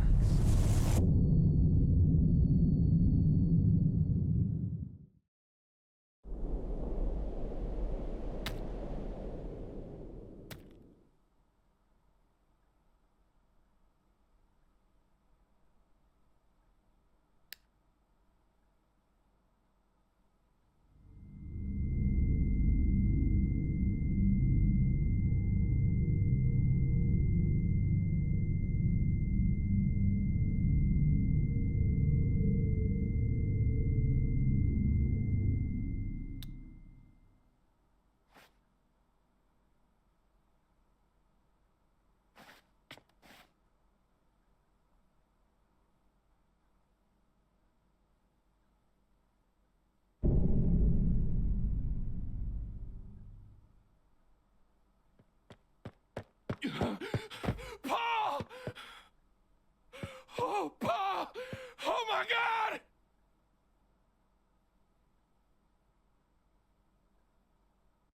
Whoa, whoa, whoa, whoa, whoa, whoa, whoa. Agent York? Can you hear me? What is it, Patty? Where's Melvin? Well, I don't know.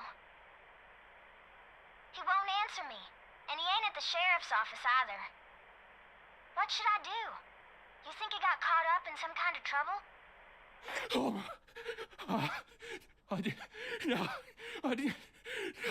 shit! I got nothing now. I can't. Patty, I need someone at the Clarksons' house ASAP. I don't care who you send. They can also ask Daniel Clarkson about the details once they get here. And you should also call an ambulance just in case. Got it? Huh? Sure. I'm going to head straight over to the sheriff's office, Patty. Let's meet up there.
Zach, it appears to be closed. Let's come back during business hours.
And that's what I'm talking about. You can.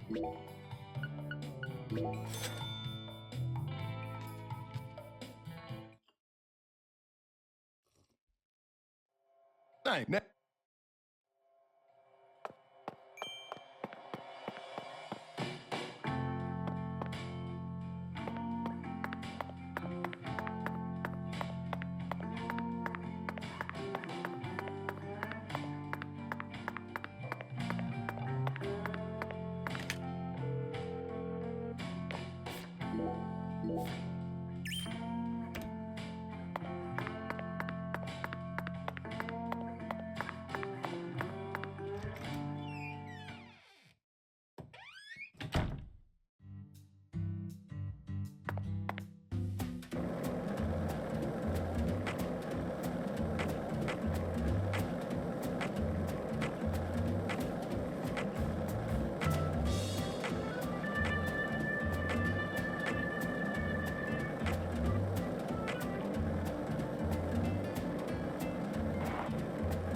Did you find Melvin? Nope, I can't find either of them. Either of them? Yeah. When I went home, it wasn't just my daddy who was missing. Mama was gone too. This never happened before.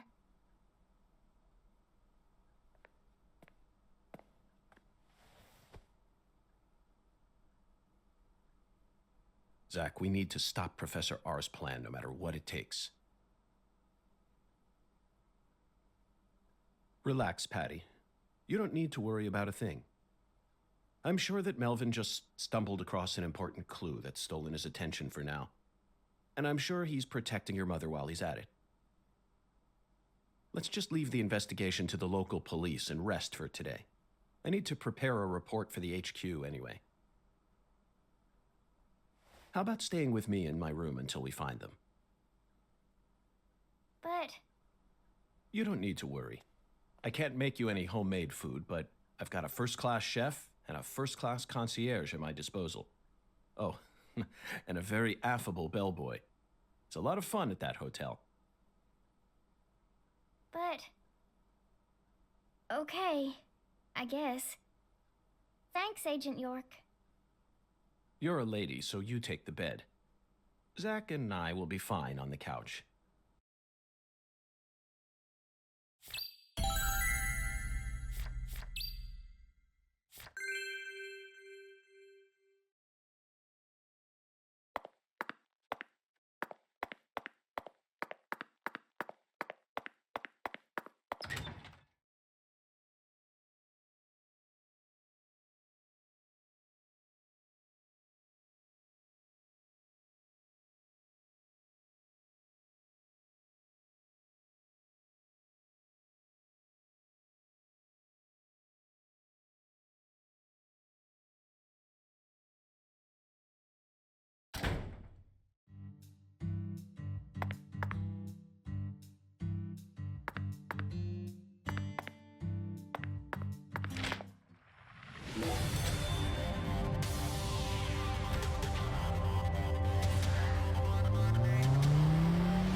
Pitiful be. Pitiful be.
Pitiful beyond words.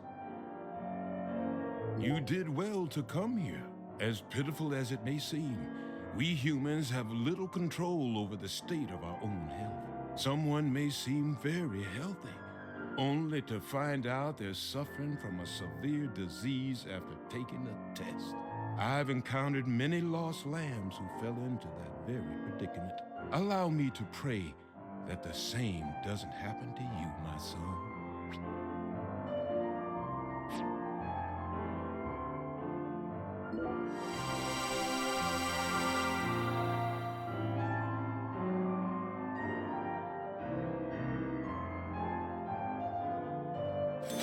Take good care of yourself now. Thanks for the help. By the way, Pastor, or should I call you Doctor, why is this town's clinic part of the church? It's hard for me to believe that two intricate facilities such as these would mesh well together. Pitiful. Pitiful. Don't you find it convenient that one can come to pray and also check up on their health at the same time? True. That's very convenient, Doctor. But is convenience the only thing that matters in our world? Being able to bowl while you eat is certainly entertaining, but this is a different matter entirely.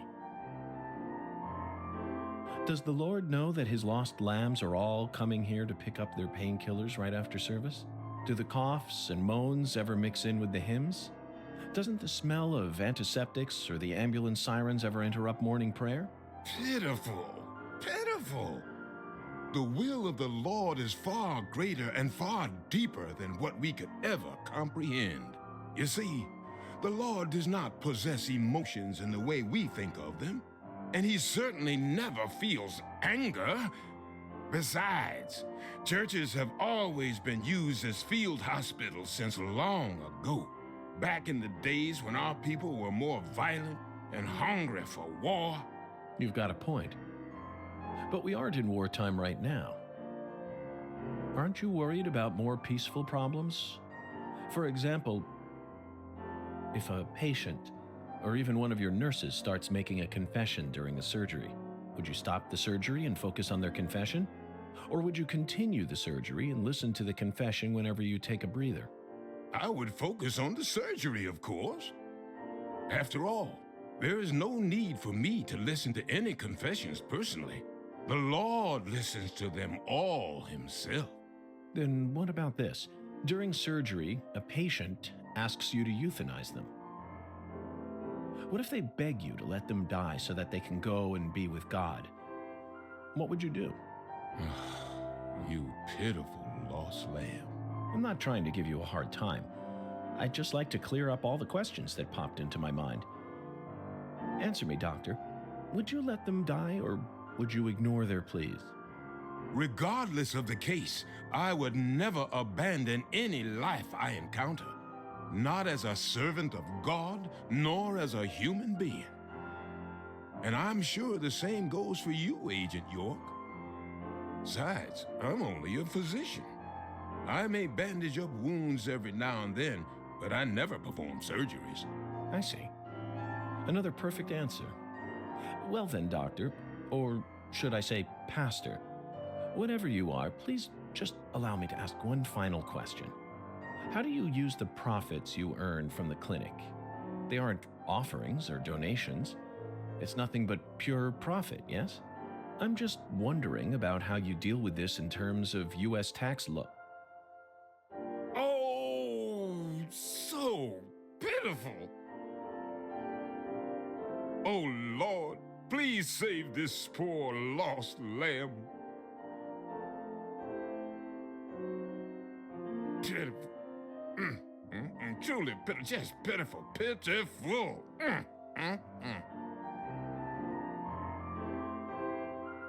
Pitiful beyond words.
Zach, I can't go on.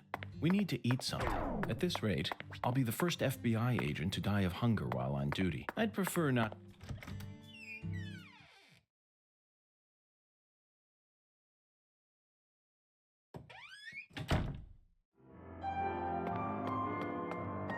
Pitiful, Bill.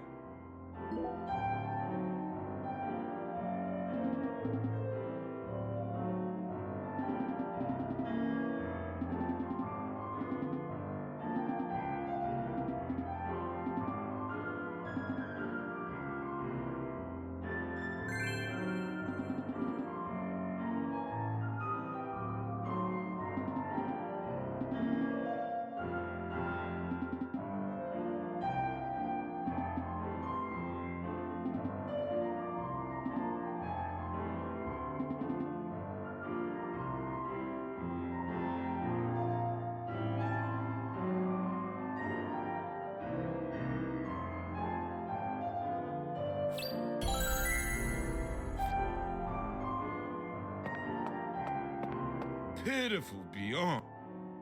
It was every...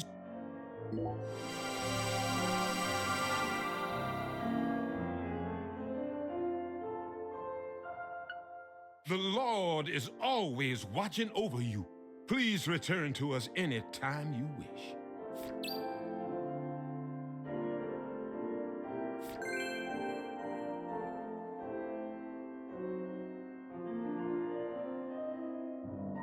Pitiful be.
Pitiful be.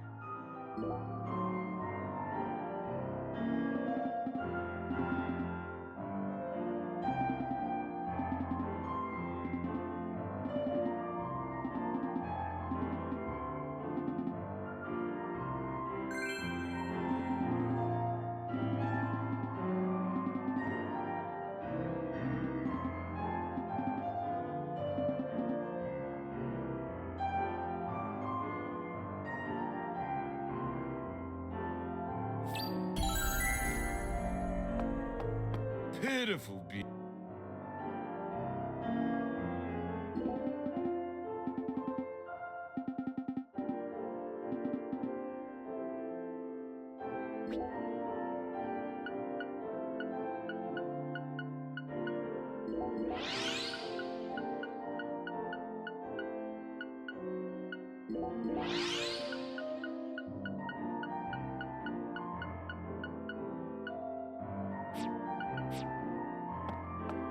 Pitiful be.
Looks like it. Let's come back.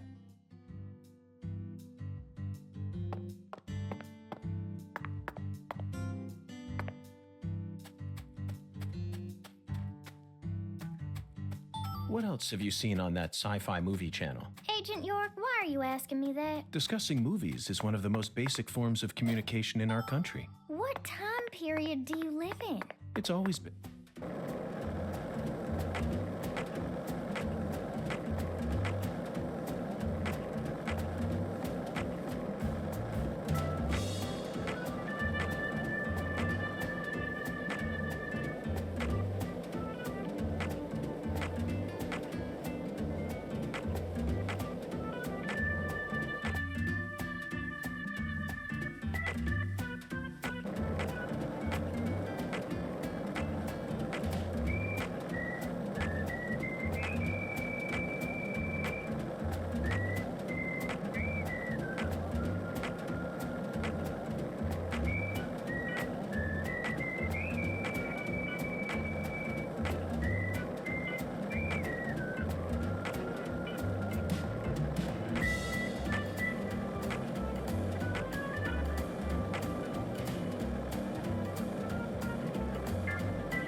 You again? Ain't you got nothing better to do?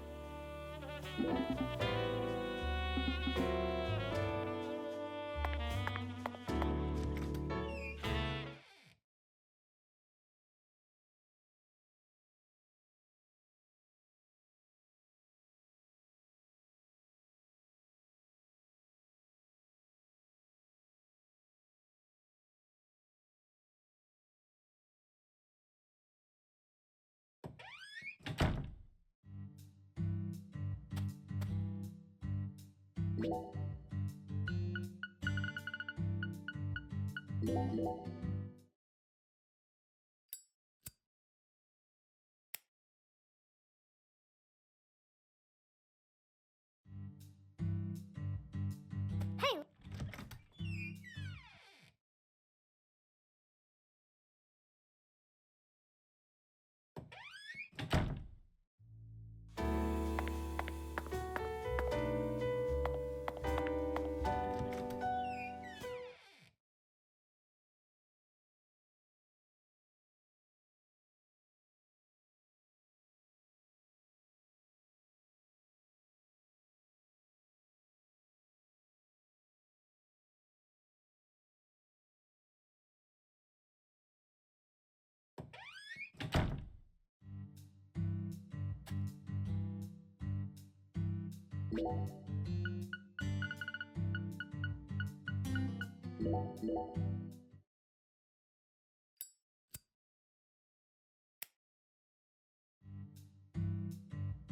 Hey,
Very good, sir.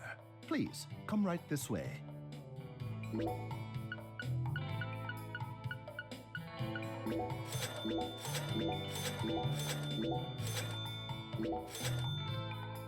Serving you is my greatest pleasure, sir. Please do let me know.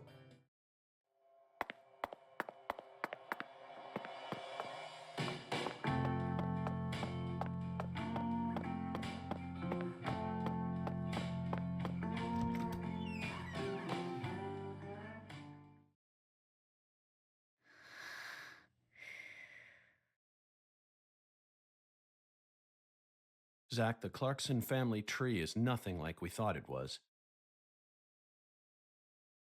We need to reorganize everything we've uncovered so far.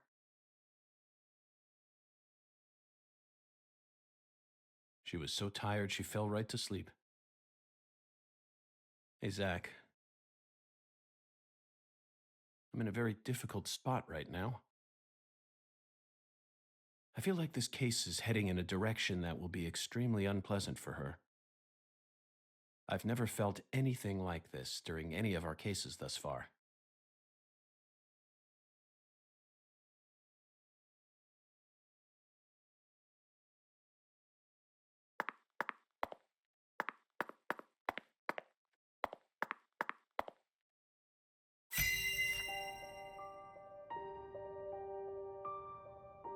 First, let's go back to the beginning. Lise Clarkson's body was found hanging under a bridge over the bayou, in a deserted spot close to where the bayou meets the Mississippi.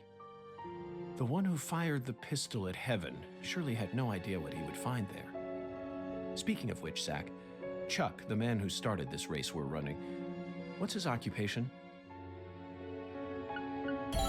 That's right. He's a crawfish farmer. And after chasing a poacher's boat that crossed over into his farmland, he went up the bayou and was fortunate enough to find Lisa's body. I doubt it was a very pleasant experience for him. But if not for his discovery, Lisa's body might have started rotting out there. He's a difficult person to be sure, but I don't think he's a bad guy. Chuck said something peculiar. He claimed the Clarksons were a little better when their son was still around. I don't know exactly what he meant, but we ended up meeting the person he was talking about, didn't we? Under very unexpected circumstances. Leonard Clarkson.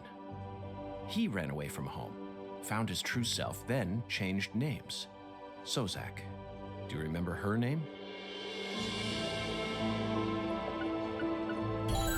Helena Doman.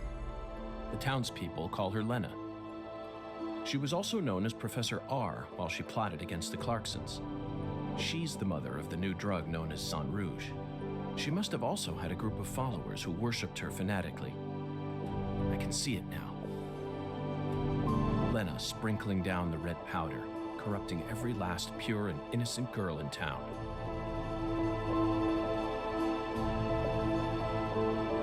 Lena mentioned her plan each time we met. She must have taken us for utter fools, Zach. She thought she was always one step ahead of us, and that we'd never see the full scope of her plan. Well, her plan isn't complete yet, and I know we can still stop it. That's why we need to learn all we can about her. Her alias was Professor R, and she was well learned in the areas of medicine and fire dynamics. By the way, Zach, do you remember what weapon Lena used to murder PJ?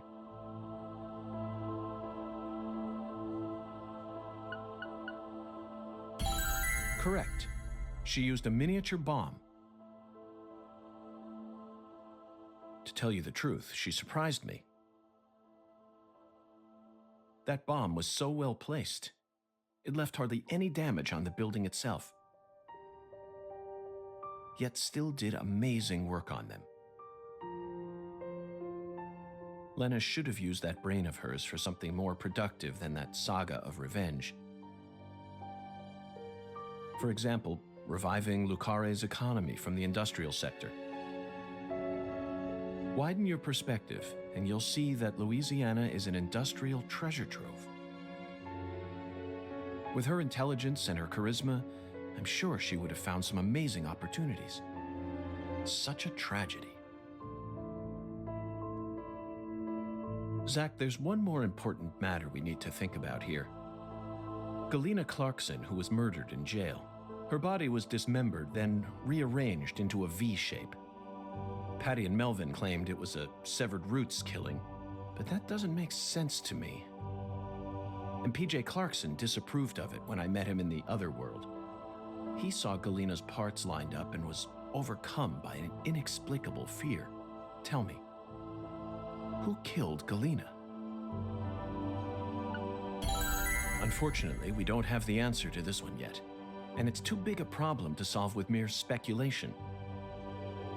The answer to this question may lead to a major turning point for this case, and the final turning point for this story. You know it's true, Zach. I only hope it doesn't push us down an avenue we didn't plan on exploring.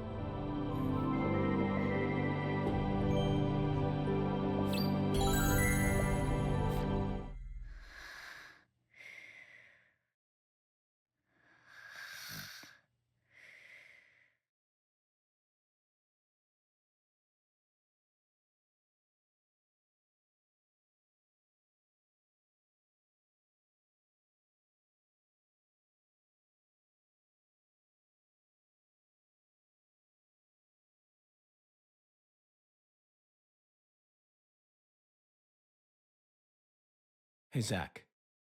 Do you remember PJ's last words? Lena had intercourse with her older sister. Her own flesh and blood. This means there's still one more person out there who inherited PJ's blood.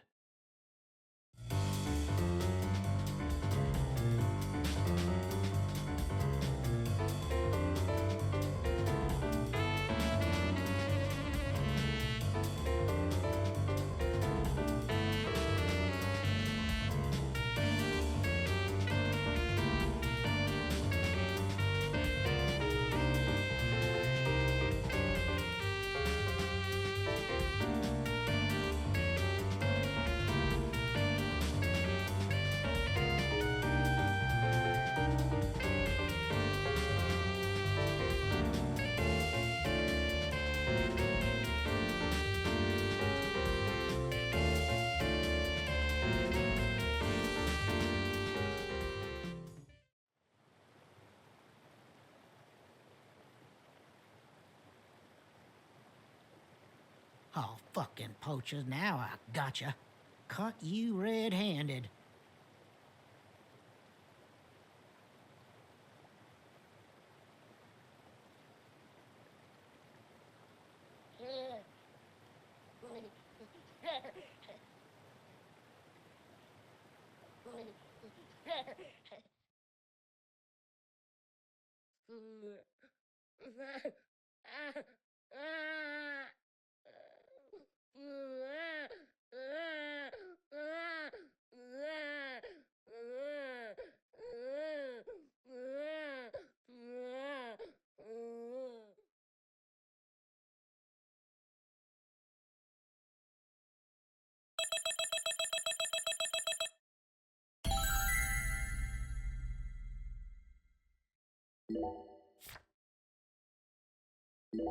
You